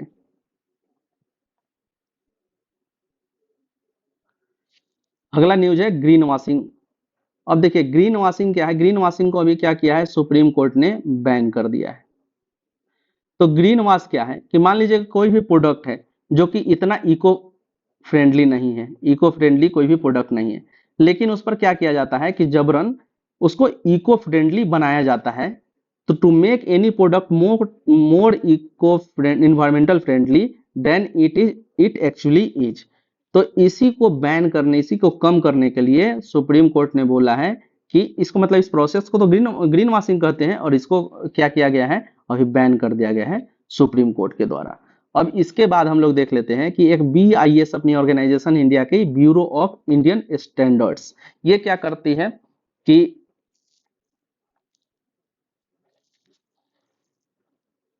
ISO मार्क्स भी देती है जो भी प्रोडक्ट्स होते हैं उनको। तो ये एक इको फ्रेंडली प्रोडक्ट्स के लिए जो ISO सर्टिफिकेट है, उसका नाम क्या है, 14024/1999।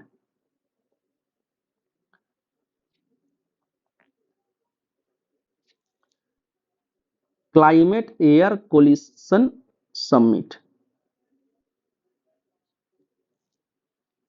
अब देखिए क्लाइमेट एयर कोलिशन समिट कहाँ हुआ है, तो ये हुआ है केनिया में। केनिया के जो कैपिटल है नाइरोबी, तो नाइरोबी में इसको अभी ऑर्गेनाइज किया गया क्लाइमेट एयर कोलिशन समिट को। और ये किसके द्वारा ऑर्गेनाइज किया गया है, तो यूनाइटेड नेशन इन्वायरमेंटल असेंबली के द्वारा किया गया है इसको ऑर्गेनाइज। अब देखिए जो यूनाइटेड नेशन इन्वायरमेंटल असेंबली है, ये कोई भी इन्वायरमेंट से रिलेटेड डिसीजन मेकिंग के लिए हाईएस्ट डिसीजन मेकिंग बॉडी है। तो इसने ही अभी climate air coalition summit organise करवाया है, कहाँ, नाइरोबी में। PM सूर्य घर मुफ्त बिजली योजना, PMSMBY, PM सूर्य घर मुफ्त बिजली योजना। तो देखिए इस योजना के अंदर सूर्य घर मुफ्त बिजली योजना के अंतर्गत फ्री रूफटॉप सोलर प्लांट लगाने का बात किया जा रहा है। तो इस योजना में बेनिफिशियरी जो होंगे वो 1 करोड़ हाउस होल्ड होंगे, मतलब कि 1 करोड़ घर पे ये सोलर पैनल्स लगाए जाएंगे इस योजना के थ्रू। अभी देखिए इसमें क्या किया जाएगा कि 3 किलोवाट तक रेटिंग का, 3 किलोवाट कैपेसिटी तक का जो सोलर पैनल है वो रूफटॉप इंस्टॉल किया जाएगा 1 करोड़ हाउस होल्ड के लिए। इससे क्या होगा, इससे 30 गीगावाट एनर्जी का सेविंग होगा पर ईयर। अभी देखिए इसका मैक्सिमम जो लिमिट है कितना है, तो ये है 3 किलोवाट। अब इसमें सब्सिडी दिया जा रहा है, सब्सिडी 3 पार्ट में दिया जा रहा है कि मान लीजिए कि 1.2 किलोवाट का अगर कोई लगाता है तो 30 से 60 हजार रुपया का सब्सिडी। 2 से 3 किलोवाट लगाया जाता नहीं, ये कॉस्ट, हाँ 2 से 3 किलोवाट का अगर लगाता है तो 60 से 78 हजार की सब्सिडी, और अगर 3 किलोवाट से ज्यादा का लगाता है तो 78 हजार का सब्सिडी प्रोवाइड करवाया जाएगा। अब देखिए, अब सोलर प्रोडक्शन का बात चल रहा है तो जो रिसेंट न्यूज में है उसको हम लोग देख लेते हैं। जैसे कि ग्लोबल लेवल पे इंडिया अभी क्या हुआ है कि सोलर एनर्जी प्रोडक्शन में 3rd नंबर पे आ गया है। पहले कितने पे था, 4th पे। तो जापान था पहले 3rd पे, तो जापान को रिप्लेस करके इंडिया अभी कितने पे आ गया है, अभी आ गया है 3rd पे। और जापान कितने पोजीशन पे आ गया है, 4th। ये किसमें है, सोलर एनर्जी प्रोडक्शन में है। इसके अलावा अगर सोलर एनर्जी का प्रोडक्शन हम लोग देखें इंडिया के अंदर, तो जो सबसे ज्यादा सोलर एनर्जी प्रोड्यूस करने वाला स्टेट है वो कौन सा है, तो वो है आपका राजस्थान। और सेकंड लार्जेस्ट प्रोड्यूसर जो है वो है गुजरात। अच्छा अब ध्यान से देखिएगा कि ये तो बात हो गया कि जो total net production of solar energy है, लेकिन अगर हम लोग रूफ टॉप सोलर एनर्जी का प्रोडक्शन का बात करें तो roof top solar energy production में जो सबसे लार्जेस्ट कंट्री है वो है, सॉरी स्टेट है, वो है गुजरात, और जो सेकंड लार्जेस्ट है वो है राजस्थान। मतलब कि रूफ टॉप में गुजरात और ये राजस्थान, ये दोनों देखिए जस्ट रिवर्स है, ये दोनों जस्ट रिवर्स है, आप देख सकते हैं। अच्छा, दुनिया का लार्जेस्ट सोलर पार्क जो है वो कहाँ है, वो है इंडिया के अंदर, और वो है कहाँ, राजस्थान के बादला में, राजस्थान में। ये हम लोग को याद रखना है। अभी देखिए जैसा कि पीएम सूर्य घर मुफ्त बिजली योजना के बारे में हमने बात किया, तो दूसरा भी कुछ कुछ योजना है जिसके बारे में हम लोग बात करते हैं। जैसे इससे पहले अभी पीएम कुसुम योजना लाया गया था, तो इसमें क्या था, पीएम कुसुम योजना में जो सोलर एनर्जी प्रोवाइड करवाया जाता था किसको, फार्मर्स को, और इसका टारगेट कितना था, 34.1 gigawatt saving of electricity bye 2026। इसी तरीके से सोलर पार्क स्कीम चलाया जा रहा है जिसमें सोलर एनर्जी जनरेशन हब बनाया जा रहा है। इसी तरीके से पीएम सूर्योदय योजना चलाया जा रहा है, इसमें भी रूफटॉप मिडिल इनकम पीपल्स के लिए रूफटॉप प्रोवाइड करवाया जा रहा है सोलर प्लांट। नेक्स्ट है टॉपिक इंडियन घड़ियाल फाउंड इन काजीरंगा। अभी देखिए काजीरंगा में 75 ईयर्स लेटर इंडियन घड़ियाल पाया गया है। अब इंडियन घड़ियाल लगभग एक्सटिंक्ट हो चुका था, मतलब IUCN के अगर रैंकिंग में बात करें तो इसको क्रिटिकली इंडेंजर्ड के लिस्ट में रखा गया था। WPA में शेड्यूल 1 में इसको रखा गया था। WPA मतलब क्या, वाइल्ड लाइफ प्रोटेक्शन एक्ट में, वाइल्ड लाइफ प्रोटेक्शन एक्ट में इसको रखा गया था शेड्यूल 1 में, और काइट्स के रेटिंग में इसको रखा गया था अपेंडिक्स 1 में। तो देखिए अभी इंडियन घड़ियाल काजीरंगा में अपियर हुआ है, तो काजीरंगा कहाँ है, काजीरंगा है आसाम में। तो स्टेट वाइज हम लोग बात करें तो आसाम में, और अगर नेशनल पार्क का बात करें तो काजीरंगा नेशनल पार्क में इसको अभी देखा गया है, किसको, इंडियन घड़ियाल को। अब देखिए इंडियन घड़ियाल जो होता है ये मैन ईटर नहीं होता है, ये छोटे छोटे फिश को खाते हैं। जो प्रोजेक्ट क्रोकोडाइल है वो कब स्टार्ट किया गया था, तो ये स्टार्ट किया गया था 1975 में, प्रोजेक्ट घड़ियाल 1975। अगर प्रोजेक्ट टाइगर का बात करें, तो ये कब स्टार्ट किया गया था, 1973 में।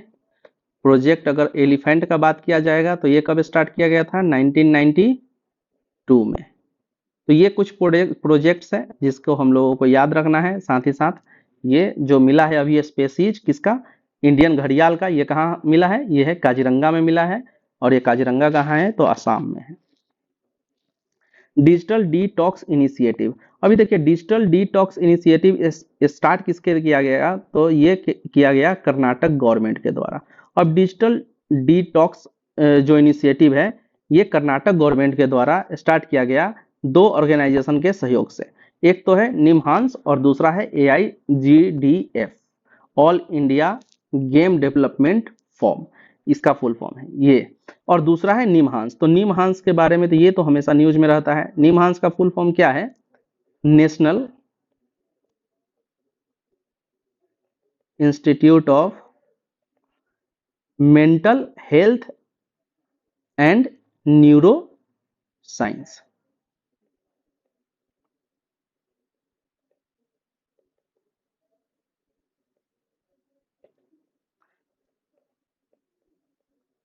तो इन दोनों एजेंसी के मतलब इन दोनों इंस्टीट्यूशन के साथ मिलकर अभी डिजिटल डिटॉक्स इनिशिएटिव स्टार्ट किया गया। कहाँ? कर्नाटक में। तो ये डिजिटल डिटॉक्स इनिशिएटिव क्या है? सेफ गेमिंग को प्रमोट करने के लिए है। जैसे गेमिंग में अगर साइबर फ्रॉड जैसी घटनाएं होती है या फिर अगर जो मेंटल जो हेल्थ पे, मेंटल सिचुएशंस पे जो इफेक्ट आता है, इन सबको कम करने के लिए ये डिजिटल डिटॉक्स इनिशिएटिव स्टार्ट किया गया है कर्नाटक गवर्नमेंट के द्वारा by help of NIMHANS and AIGDF to ensure responsible gaming. चलिए अगला है, ये इंपॉर्टेंट है, ब्रेन कंप्यूटर इंटरफेस ट्रांसप्लांट। अभी देखिए ब्रेन इंटरफेस कंप्यूटर मतलब ब्रेन कंप्यूटर इंटरफेस ट्रांसप्लांट किया गया किसके द्वारा? तो ये किया गया इलॉन मस्क की जो कंपनी है न्यूरालिंक, इसके द्वारा किया गया है। अब देखिए इस ट्रांसप्लांट में क्या हुआ, ब्रेन कंप्यूटर इंटरफेस में क्या किया गया है कि जो अपना ब्रेन है इसमें कंप्यूटर चिप को इम्प्लांट कर दिया गया है। मतलब जस्ट सोचने भर से किसी भी डिवाइस को ऑपरेट किया जा सकता है इसके थ्रू। तो कौन सी कंपनी ने किया है? न्यूरालिंक। न्यूरालिंक कंपनी किसकी है? तो ये है इलोन मस्क की कंपनी है। अच्छा, इसके साथ साथ ये जो ट्रांसप्लांट हुआ है इस प्रोडक्ट का नाम क्या है? इस प्रोडक्ट को नाम दिया गया है टेलीपैथी का नाम दिया गया है। अब टेलीपैथी क्या है कि विदाउट यूजिंग एनी डिवाइस, जो दूसरे के साथ संपर्क साधते हैं, ये हाइपोथेटिकल चीज है, इसको टेलीपैथी बोला जाता है। तो इसको नाम दिया गया है टेलीपैथी और कंपनी है न्यूरालिंक। अब देखिए अब जो ह्यूमन ट्रायल हुआ है तो इसको सर्टिफाई कौन किया है, मतलब इसको गारंटी कौन, इसको सर्टिफाई कौन किया है? ये है यूएसए की फूड एंड ड्रग्स एडमिनिस्ट्रेशन ने इसको सर्टिफाई किया है। ये तीनों चारों चीज बहुत ही इंपॉर्टेंट है, इसको हम लोग को याद रखना है। ज्यादातर ऐसा काम कौन करता है? WHO करता है, लेकिन इस बार कौन किया है? US food and drugs administration, क्योंकि ये जो न्यूरालिंक कंपनी है ये अमेरिका में ही है, इसीलिए US food and drugs administration से इसका परमिशन लिया गया है। तो ये टेलीपैथी, न्यूरालिंक, एलोन मस्क और US food and drugs administration हम लोगों को याद रखना है। एक है ई इंक डिस्प्ले। अभी देखिए ई इंक डिस्प्ले का यूज किसके द्वारा किया जाता है? तो मिनिमल फोन के द्वारा ई इंक का डिस्प्ले का यूज किया जाता है। इसमें क्या होता है, जो रियल इंक होता है उसी को मोबाइल डिस्प्ले की तरह यूज किया जाता है। यही है ई इंक डिस्प्ले। अभी देखिए ई इंक डिस्प्ले जो होता है ये आइज के लिए काफी सही होता है। ये पहले भी यूज होता था, जो ई बुक रीडिंग जो आते थे फैबलेट वगैरह, तो उसमें ये चीज यूज किया जाता था। तो मिनिमल फोन हम लोगों को याद रखना है। अभी देखिए अभी सत्येंद्र नाथ बोस का 50th डेथ एनिवर्सरी मनाया गया। तो ये सत्येंद्र नाथ बोस के बारे में जो भी इंपॉर्टेंट फैक्ट है उसको हम लोग जान लेते हैं। जैसे कि सत्येंद्र नाथ बोस को फादर ऑफ गॉड पार्टिकल भी बोला जाता है। मतलब गॉड पार्टिकल क्या हुआ? जो हिग्स बोसोन पार्टिकल है उसका जो थ्योरी जो दिया था सबसे पहले, उसका कॉन्सेप्ट जो दिया था वो दिया था सत्येंद्र नाथ बोस ने, इसीलिए सत्येंद्र नाथ बोस को बोला जाता है father of God particle, father of boson particle. तो देखिए हिग्स बोसोन पार्टिकल का खोज किसने किया? हिग्स ने। और इसका कॉन्सेप्ट किसने दिया? बोस ने। तो इसीलिए इसको क्या बोला जाता है? Higgs boson particle. अभी देखिए बोस आइंस्टाइन कंडेंसेट इन्होंने बनाया था। तो बोस आइंस्टाइन कंडेंसेट के बारे में बीपीएससी ऑलरेडी पूछ चुका है कि बोस आइंस्टाइन कंडेंसेट का जो एनर्जी होता है और टेम्परेचर होता है वो क्या होता है। बिहार दरोगा के एग्जाम में भी इस बार पूछा गया था इसको।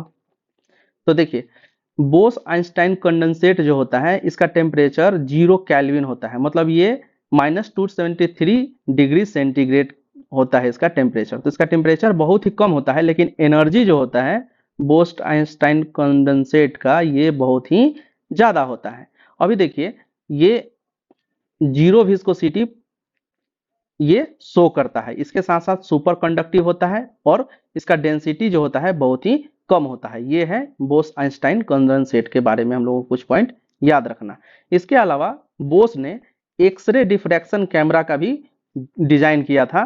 तो x-ray diffraction camera was also designed by Satyendranath Bose. अभी देखिए रविंद्रनाथ टैगोर के द्वारा लिखा गया इकलौता किताब है साइंस के ऊपर जिसका नाम क्या है, विश्व परिचय।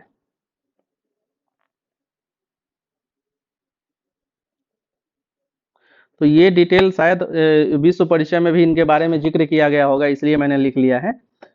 तो ये विश्व परिचय हम लोग को याद रखना है कि रविंद्रनाथ टैगोर के द्वारा लिखा गया इकलौता साइंस के ऊपर किताब है ये। INSAT 3DS। अभी देखिए इनसैट 3DS सैटेलाइट को लॉन्च किया गया है किसके द्वारा, तो ये इसरो के द्वारा लॉन्च किया गया है और ये सीरीज का पार्ट है जिस सीरीज में 3D सैटेलाइट्स आते हैं। ये नाम है 3D कहने का मतलब ऐसा नहीं कि 3D सैटेलाइट, ये 3D नाम है, सीरीज है। तो इसी सीरीज में अभी किस सैटेलाइट को लॉन्च किया गया, तो इनसैट 3DS को लॉन्च किया गया। और ये किस इंजन से लॉन्च किया गया, तो इंजन का नाम है GSLV F14। ये हम लोगों को याद रखना है। अगर 3DS के बारे में पूछा तो ये GSLV 14 के बारे में, F14 के बारे में भी पूछेगा। ये सैटेलाइट किसके द्वारा लॉन्च किया गया है, तो ये लॉन्च किया गया है इसरो के द्वारा। और ये कौन किस टाइप का इनसैट सैटेलाइट, कैसे सैटेलाइट्स होते हैं, ये वेदर फोरकास्टिंग सैटेलाइट्स होते हैं।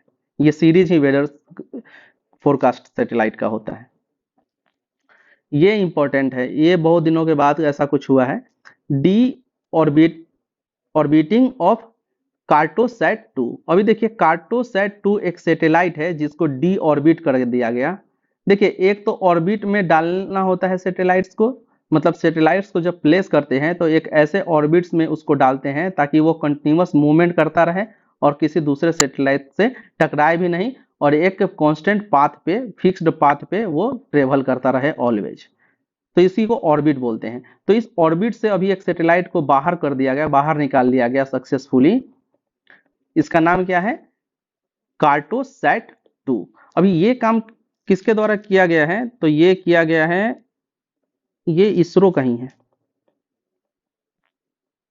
अभी देखिए कार्टोसैट 2 किसके द्वारा कब लॉन्च किया गया था, तो ये लॉन्च किया गया था 2007 में।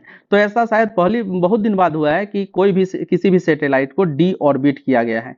तो इसलिए कार्टोसैट 2 का हम लोग नाम बिल्कुल याद रखेंगे। Water found on asteroid. अभी देखिए आइरिस और मैसेलिया 2 सैटेलाइट है जिसपे अभी प्रेजेंस ऑफ वाटर मिला है और ये किसके द्वारा खोजा गया है, तो एक सोफिया ऑब्जर्वेटरी है। इसी के डाटा को, सोफिया ऑब्जर्वेटरी के डाटा को एनालिसिस करके नासा ने इस चीज का पता लगाया है। तो मसेलिया और आइरिस जिस पर अभी रिसेंटली वाटर के प्रेजेंस का पता लगाया गया है, तो ये एस्टेरॉइड का नाम है आइरिस और मसेलिया। युवा विज्ञानी कार्यक्रम AKA युविका। अभी देखिए युविका कार्यक्रम जो है ये किसके द्वारा लॉन्च किया गया है, तो ये लॉन्च किया गया है इसरो के द्वारा। ये इसरो का कार्यक्रम है युवा विज्ञानी कार्यक्रम। अभी देखिए इसमें क्या किया जाता है कि basic knowledge about science and technical application provide करवाया जाता है इसरो के द्वारा। कुछ बच्चों को सिलेक्ट किया जाता है और उसको टेक्निकल नॉलेज प्रोवाइड करवाया जाता है, स्पेस से रिलेटेड उसको टीचिंग करवाया जाता है। तो इसी को बोला गया है युवा वैज्ञानिक या युविका मिशन।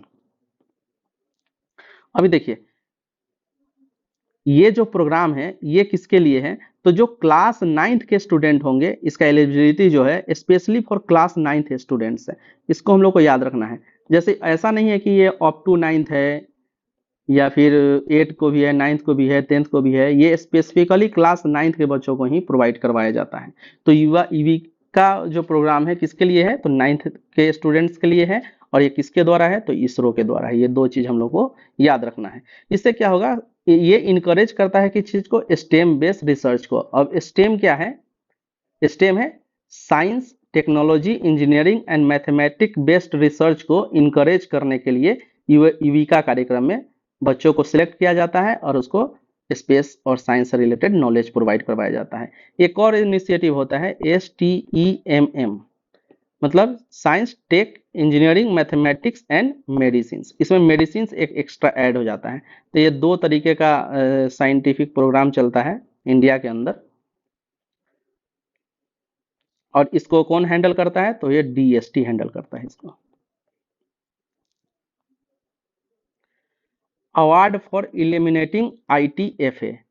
अभी देखिए ITFA क्या हुआ कि ये ट्रांस फैट, ITFA मतलब ट्रांस फैट, तो trans industrial produce trans fatty acid, इसको रिड्यूस करने के लिए अपने प्रोडक्ट से अवार्ड दिया है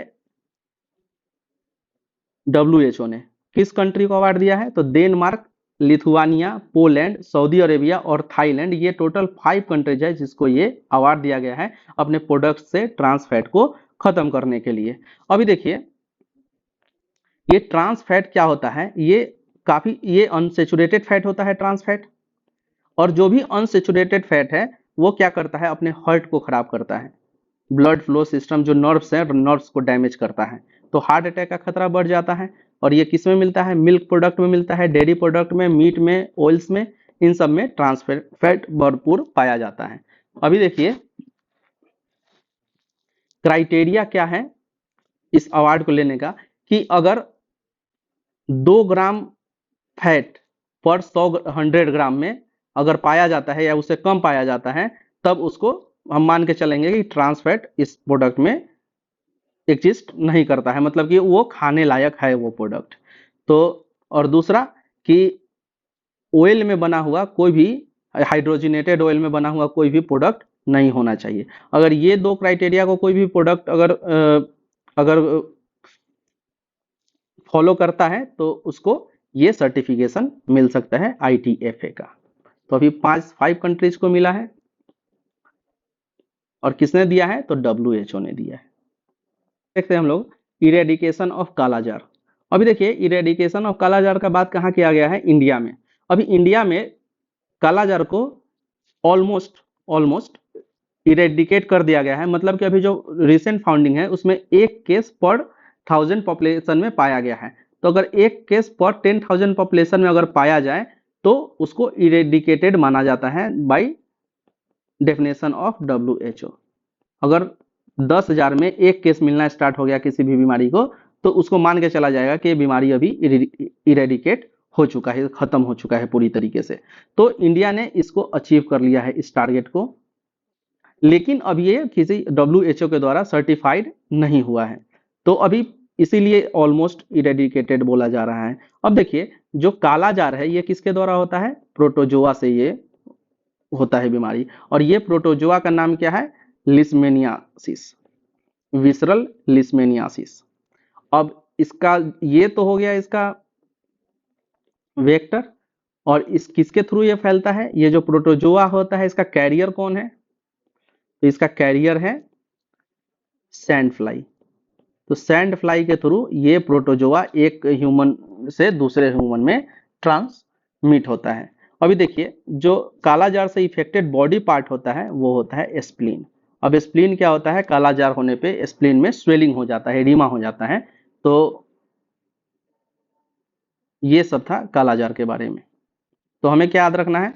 वेक्टर क्या है, कैरियर क्या है, इफेक्टेड पार्ट कौन सा है, और ये अभी इंडिया के अंदर ऑलमोस्ट इरेडिकेट हो चुका है। अभी देखिए चाइना ने जो स्पीड लिमिट है ट्रेन का उसको अभी ओवर सरपास कर दिया है, मतलब कि जो अभी नया रिकॉर्ड बनाया है कि 623 किलोमीटर पर आवर के स्पीड से ट्रेन को चलाया है। और ये किस टाइप का ट्रेन है? ये है मैगलीव ट्रेन, और जिसकी स्पीड कितनी है? 623 किलोमीटर पर आवर। और ये किसके द्वारा किया गया है? चाइना के द्वारा। अब देखिए मैगलीव ट्रेन जो होता है इसके बारे में हम लोग देख लेते हैं। तो सबसे पहले तो इसका फुल फॉर्म क्या होता है? Magnetic levitation train. अब मैग्नेटिक लेविटेशन ट्रेन है, मतलब कि ये किस प्रिंसिपल पे बेस्ड होगा? तो मैग्नेटिक प्रिंसिपल पे बेस्ड होगा। अभी देखिए मैग्नेटिक लेविटेशन ट्रेन मतलब मैगलीव ट्रेन में क्या होता है? ये एयर कांटेक्ट नहीं होता। इस फोटो को हम लोग देखते हैं यहाँ पे, तो इसमें इसका इसके जो जो इसके रेल होते हैं और इसका जो इंजन होता है या बॉडी होता है, कोचेज होते हैं, इसमें कोई रेल के साथ इसका कोई कांटेक्ट नहीं होता है। और ये किस प्रिंसिपल पर बेस्ड होते हैं? मैग्नेटिक रिपल्सन के प्रिंसिपल पर ये बेस्ड होते हैं। अभी देखिए जो रेल्स हैं, रेल्स में south pole north pole alternative create होता है, और इसके साथ साथ इसके कोचेज में और इसके इंजन में भी साउथ नॉर्थ पोल क्रिएट होते हैं। और जब दो अपोजिट पोल एक दूसरे के पास आते हैं तो उसको अट्रैक्ट करते हैं एक दूसरे को, और इसी के थ्रू ये ट्रेन आगे बढ़ता है। Continuous operation of attraction and repulsion by pole changing method. अभी देखिए क्योंकि यहाँ कोई भी कांटेक्ट नहीं है रेल के साथ, तो इसमें जो फ्रिक्शन होगा 9 के बराबर होता है। मतलब एयर ड्रैग के अलावा इसमें कोई फिजिकल फ्रिक्शन एक्टिव नहीं होता है। तो इसी को हम लोग बोलते हैं मैगलीव ट्रेन्स। मैगलीव ट्रेन्स अभी किसने चलाया है? चाइना ने। और ये कितने स्पीड को अटेंड किया है? 623 किलोमीटर पर आवर के स्पीड को अटेंड किया है। Sea boat. अभी देखिए सी बोट क्या है? तो सी बोट एक तरह का ऑटोनोमस अंडर वाटर व्हीकल है, और ये अभी कहाँ चलाया गया? गोवा में। और गोवा की ही नेशनल इंस्टीट्यूट ऑफ ओशनोग्राफी है, इसने सी बोट को डेवलप किया है। Sea boat is developed by national institute of oceanography Goa. अभी देखिए ये जो सी बोट है ये 200 मीटर डेप्थ तक जा सकती है ओशन के अंदर, और ओशन के अंदर ये 200 मीटर तक जाकर कोई भी सर्विलांस वगैरह ये कर सकती है। तो ये सी बोट किसने बनाया है? नेशनल इंस्टीट्यूट ऑफ ओशनोग्राफी ने। इसी को नाम दिया गया है क्या? सी बोट का अंडर वाटर व्हीकल है। अभी देखिए ये है स्वर्ण दुर्ग फोर्ट के बारे में। स्वर्ण दुर्ग फोर्ट को अभी यूनेस्को के हेरिटेज साइट में जोड़ दिया गया है, announce at UNESCO heritage site. तो स्वर्ण दुर्ग फोर्ट ये है, ये कहाँ है? ये है कर्नाटक में। अब इसी से मिलता जुलता एक है सिंध दुर्ग फोर्ट, और ये सिंध दुर्ग फोर्ट कहाँ है? ये है गोवा में, गोवा के पास। अभी देखिए स्वर्ण दुर्ग फोर्ट को और सिंध दुर्ग फोर्ट को, इस दोनों फोर्ट को किसने बनाया था? शिवाजी के द्वारा ही ये दोनों फोर्ट बनाया गया था। लेकिन दोनों में डिफरेंस क्या है कि स्वर्ण दुर्ग फोर्ट पे अभी यूनेस्को साइट में स्वर्ण दुर्ग फोर्ट को ऐड किया गया है। इसके साथ साथ जो सिंध दुर्ग फोर्ट है इसको ऐड किया गया है अभी, मतलब यहाँ पे अभी नेवी डे मनाया गया। नेवी डे कब होता है? 4 दिसंबर को। तो इन दोनों नाम में हमें कंफ्यूज नहीं होता है। तो यूनेस्को का हेरिटेज साइट किसको बनाया गया है? ये है स्वर्ण दुर्ग फोर्ट। अभी देखिए भारत रत्न अनाउंस हुआ है। भारत रत्न, तो भारत रत्न कितनों को दिया गया है? अभी 5 लोगों को भारत रत्न दिया गया है। पीवी नरसिम्हा राव, चौधरी चरण सिंह, एमएस स्वामीनाथन, एलके आडवाणी और कर्पूरी ठाकुर। इसमें इंपॉर्टेंट देखिए, पांचों नाम तो इंपॉर्टेंट है ही, लेकिन जो कर्पूरी ठाकुर है ये बिहार से बिलोंग करते हैं, तो ये नाम बहुत ही इंपॉर्टेंट है अपने लिए। अभी देखिए कर्पूरी ठाकुर को और क्या बोला जाता था? इनको जन नायक भी बोला जाता था, ये भी हम लोगों को याद रखना है। तो बिहार के जो कर्पूरी ठाकुर हैं इनको क्या दिया गया है? भारत रत्न। टोटल भारत रत्न कितने लोगों को दिया गया है? तो ये 5 लोगों को, मतलब 5 पर्सन को भारत रत्न दिया गया है। अभी देखिए भारत रत्न का जो स्टार्ट हुआ था ये किया गया था 2 जनवरी 1954 को भारत रत्न पहली बार स्टार्ट हुआ था। 3 ऐसे नॉन इंडियन हैं जिनको भारत रत्न अभी तक दिया जा चुका है। ये है मदर टेरेसा, नेल्सन मंडेला और खान अब्दुल गफ्फार खान। ये कहाँ से है आप जानते हैं? पाकिस्तान से, फ्रंटियर गांधी। मंडेला ये भी गांधी के फॉलोअर, ये कहाँ से हैं? ये अफ्रीका से हैं। और ये मदर टेरेसा इंडियन, इंडिया के, मतलब इंडिया में थी लेकिन ये कहाँ से हैं? आयरिश। तो ये ऐसे 3 लोग हैं जिनको, जो फॉरेनर है लेकिन इनको मिला है क्या? भारत रत्न का अवार्ड। मतलब ये अवार्ड जो भारत रत्न है ये फॉरेनर्स को भी मिल सकता है। और मरणोपरांत प्रोस्थुमसली ये 1966 में ये अवार्ड किसको दिया गया था? लाल बहादुर शास्त्री को। और ये पहली बार मरणोपरांत अगर किसी को अवार्ड दिया गया है तो वो है लाल बहादुर शास्त्री।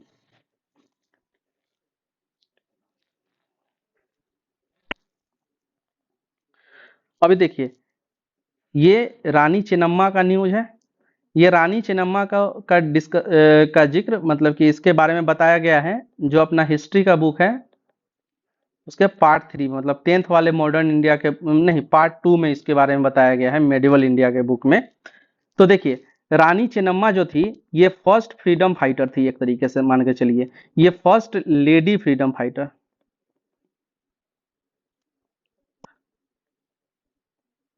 अभी देखिए, रानी चेन्नम्मा कहाँ से थी, तो ये थी किट्टूर से, और किट्टूर कहाँ है, कर्नाटक में। तो रानी चेन्नम्मा कर्नाटक से थी, और कर्नाटक से इन्होंने किट्टूर रिवोल्ट का शुरुआत किया था।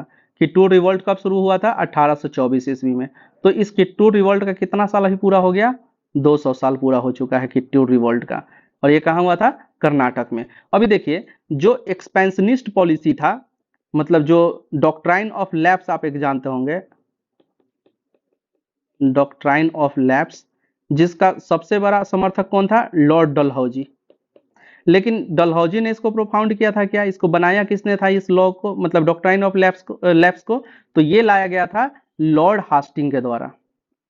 लॉर्ड हास्टिंग जो 1823 से 1833 में शायद ये गवर्नर था।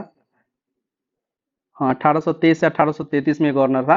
तो इसी ने इस डॉक्ट्राइन ऑफ लैप्स का शुरुआत किया था। तो डॉक्ट्राइन ऑफ लैप्स के थ्रू क्या हुआ था कि किट्टूर की जो रानी चेन्नम्मा थी, इनके भी राज्य को अपने मतलब अंग्रेजी राज्य में मिला लिया गया था। तो इसी के अगेंस्ट रानी चेन्नम्मा ने स्ट्राइक किया था, जिसको फर्स्ट फ्रीडम रिवॉल्ट भी बोला गया है। और ये कहाँ से थी, तो ये थी कर्नाटक से। ये था रानी चेन्नम्मा के बारे में जो हम लोगों को याद रखना है। महर्षि दयानंद सरस्वती, देखिए महर्षि दयानंद सरस्वती का भी अभी 200 साल हो चुका है इनके जन्म का। 1824 ईस्वी में इनका जन्म हुआ था, और 1883 में इनका निधन हुआ था। अभी देखिए, जो महर्षि दयानंद सरस्वती थे, ये क्या आर्य समाज के फाउंडर थे। आर्य समाज कब बनाया था इन्होंने, 1875 ईस्वी में। अभी देखिए, इनका जो ओरिजिनल नाम था, ये नाम था इनका मूल शंकर। इनकी स्टडी कहाँ हुई थी, मथुरा में। और इनका जन्म कहाँ हुआ था, गुजरात में।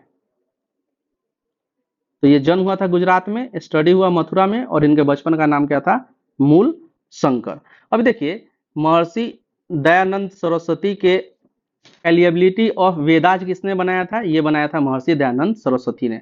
मतलब इन्होंने वेदा को रेफरेंस माना था, किसने, आर्य समाज ने। तो आर्य समाज के लिए रेफरेंस क्या था, वेद था। और ये बिलीव करते थे किसमें, इनफेलिएबिलिटी ऑफ वेदाज में ये बिलीव करते थे। इसके अलावा इनके द्वारा शुद्धि मूवमेंट चलाया गया था, आर्य समाज का फाउंडेशन किया गया था, और इनके द्वारा एक नारा भी दिया गया था, भारत भारतीयों के लिए। ये नारा भी किसके द्वारा दिया गया था, ये महर्षि दयानंद सरस्वती के द्वारा दिया गया था। इसके साथ एक और है इंफॉर्मेशन क्या, कि महर्षि दयानंद सरस्वती ने पहली बार स्वदेशी टर्म का यूज किया था, स्वराज टर्म का यूज किया था officially. The term Swaraj was coined by Hume, तो ये महर्षि दयानंद सरस्वती के द्वारा क्वाइन किया गया था। अभी देखिए, कुछ फेस्टिवल्स न्यूज में थे, इसको हम लोग देख लेते हैं। जैसे कि होरी हब्बा फेस्टिवल कहाँ मनाया जाता है, कर्नाटक में। जलीकट्टू कहाँ, जलीकट्टू मनाया जाता है आपका तमिलनाडु में। कंबाला कर्नाटक में, इसमें क्या, बफेलो का रेस करवाया जाता है। रोस्टर फाइट आंध्र प्रदेश में, इसमें क्या, मुर्गा भिड़ाया जाता है। बुलबुल फाइट कहाँ, असम में। और ये माघ बिहू के समय इसको मनाया जाता है, बुलबुल फाइट को। उसी तरह से बुल्लो कार्ट रेस कहाँ होता है, तो ये महाराष्ट्र में होता है, और कर्नाटक में भी होता है। तो ये कुछ फेस्टिवल्स हैं, इसको हम लोगों को याद रखना है। Tribal as special guest on Republic Day, ये इंपॉर्टेंट है। अभी देखिए, ऐसा पहली बार हुआ है कि किसी भी ट्राइबल्स ग्रुप को बुलाया गया है रिपब्लिक डे परेड पे स्पेशल गेस्ट के रूप में। अच्छा, ये कौन से ट्राइबल ग्रुप थे, तो ये था खोंड ट्राइब। अब खोंड ट्राइब के बारे में आप बात करेंगे, लेकिन एक और स्पेशल गेस्ट था, वो था एमुअल मैक्रोन। और ये कहाँ के राष्ट्र प्रधानमंत्री है, ये हैं फ्रांस के प्रधानमंत्री। तो एमुअल मैक्रोन इस बार के चीफ गेस्ट थे, और इसके साथ साथ खोंड ट्राइब भी इस बार का चीफ गेस्ट था। कब का, ये 26 जनवरी 26 जनवरी 2024 का जो परेड होता है इसका बात किया जा रहा है। अभी देखिए, अब खोंड ट्राइब है, ये बेसिकली कहाँ से है, ये उड़ीसा से ये खोंड ट्राइब का बिलोंगिंग है। अब खोंड ट्राइब, खोंड रिबेलियन एक हुआ था 1753 में, खोंड रिबेलियन हुआ था। ये किसके अगेंस्ट था, तो ये खोंड ट्राइब का एक प्रथा था जिसको बोला जाता था खेरू। अब खेरू प्रथा में क्या था कि बफेलो और ह्यूमन सेक्रीफाइस दिया जाता था, तो इसी को बोला जाता था खेरू। इसको बैन कर दिया था किसने, ब्रिटिश गवर्नमेंट ने। तो इस बैन के अगेंस्ट ये एक रिबेलियन हुआ था जिसको खोंड रिबेलियन बोला जाता है। और इसके साथ साथ इस खोंड रिबेलियन का एक और पर्पस था कि जो स्लैश एंड बर्न एग्रीकल्चर होता है उसको बैन कर दिया था किसने, गवर्नमेंट ने। फॉरेस्ट एक्ट आया था, तो फॉरेस्ट एक्ट के थ्रू इस slash and burn irrigation agriculture को बैन कर दिया गया था गवर्नमेंट के द्वारा, ब्रिटिश गवर्नमेंट के द्वारा। तो इसीलिए खोंड रिबेलियन हुआ था। तो इसी खोंड रिबेलियन से ताल्लुक रखते हैं कौन, ये खोंड ट्राइब्स, जिनको बनाया गया था क्या, रिपब्लिक डे पे चीफ गेस्ट। तो ये हम लोगों के लिए इंपॉर्टेंट है, याद रखना है। इसके साथ साथ एमुअल मैक्रोन का भी नाम हम लोगों को याद रखना है। अब चलिए, ज्ञानपीठ अवार्ड अभी अनाउंस हुआ है। तो ये कौन से नंबर का ज्ञानपीठ अवार्ड है, ये 58 नंबर का ज्ञानपीठ अवार्ड है। कब दिया गया, 2023 में अनाउंस किया गया। अभी देखिए, ज्ञानपीठ अवार्ड कितने लोगों को दिया गया है, 2 लोगों को दिया गया है। एक तो गुलजार, जो राइटर हैं, जो गाना लिखते हैं।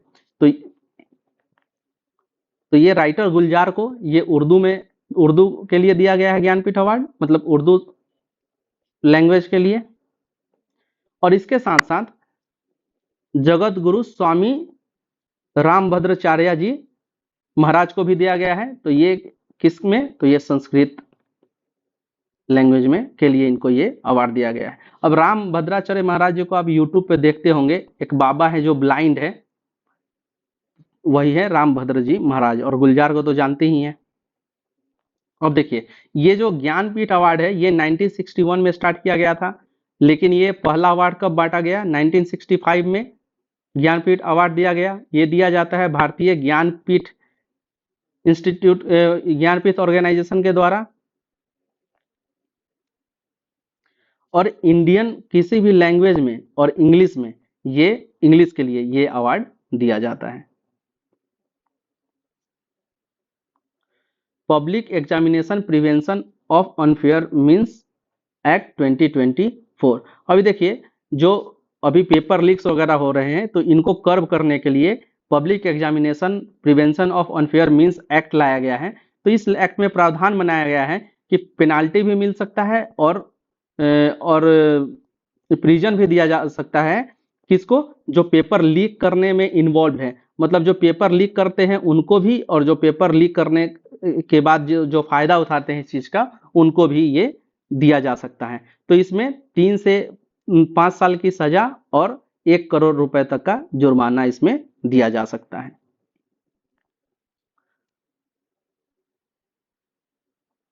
अभी देखिए, अंत्योदय अन्न योजना अभी न्यूज में था। फरवरी मंथ का करंट अफेयर। अगर ये वीडियो आपको पसंद आता है तो लाइक शेयर करें, सब्सक्राइब करें, और साथ ही साथ बाकी वीडियो भी लॉन्च हुआ है फरवरी मंथ का और मई मंथ का, उसको भी आप प्लेलिस्ट में जाकर के देखिए। और डेली करंट अफेयर का एक सीरीज चल रहा है हमारा, जिसमें द हिंदू और इंडियन एक्सप्रेस से जो भी इंपॉर्टेंट न्यूज होते हैं, मतलब कि न्यूज़पेपर बेस्ड, उसको कवर किया जाता है। तो इसका भी, ये भी प्लेलिस्ट में अवेलेबल है, आप जाकर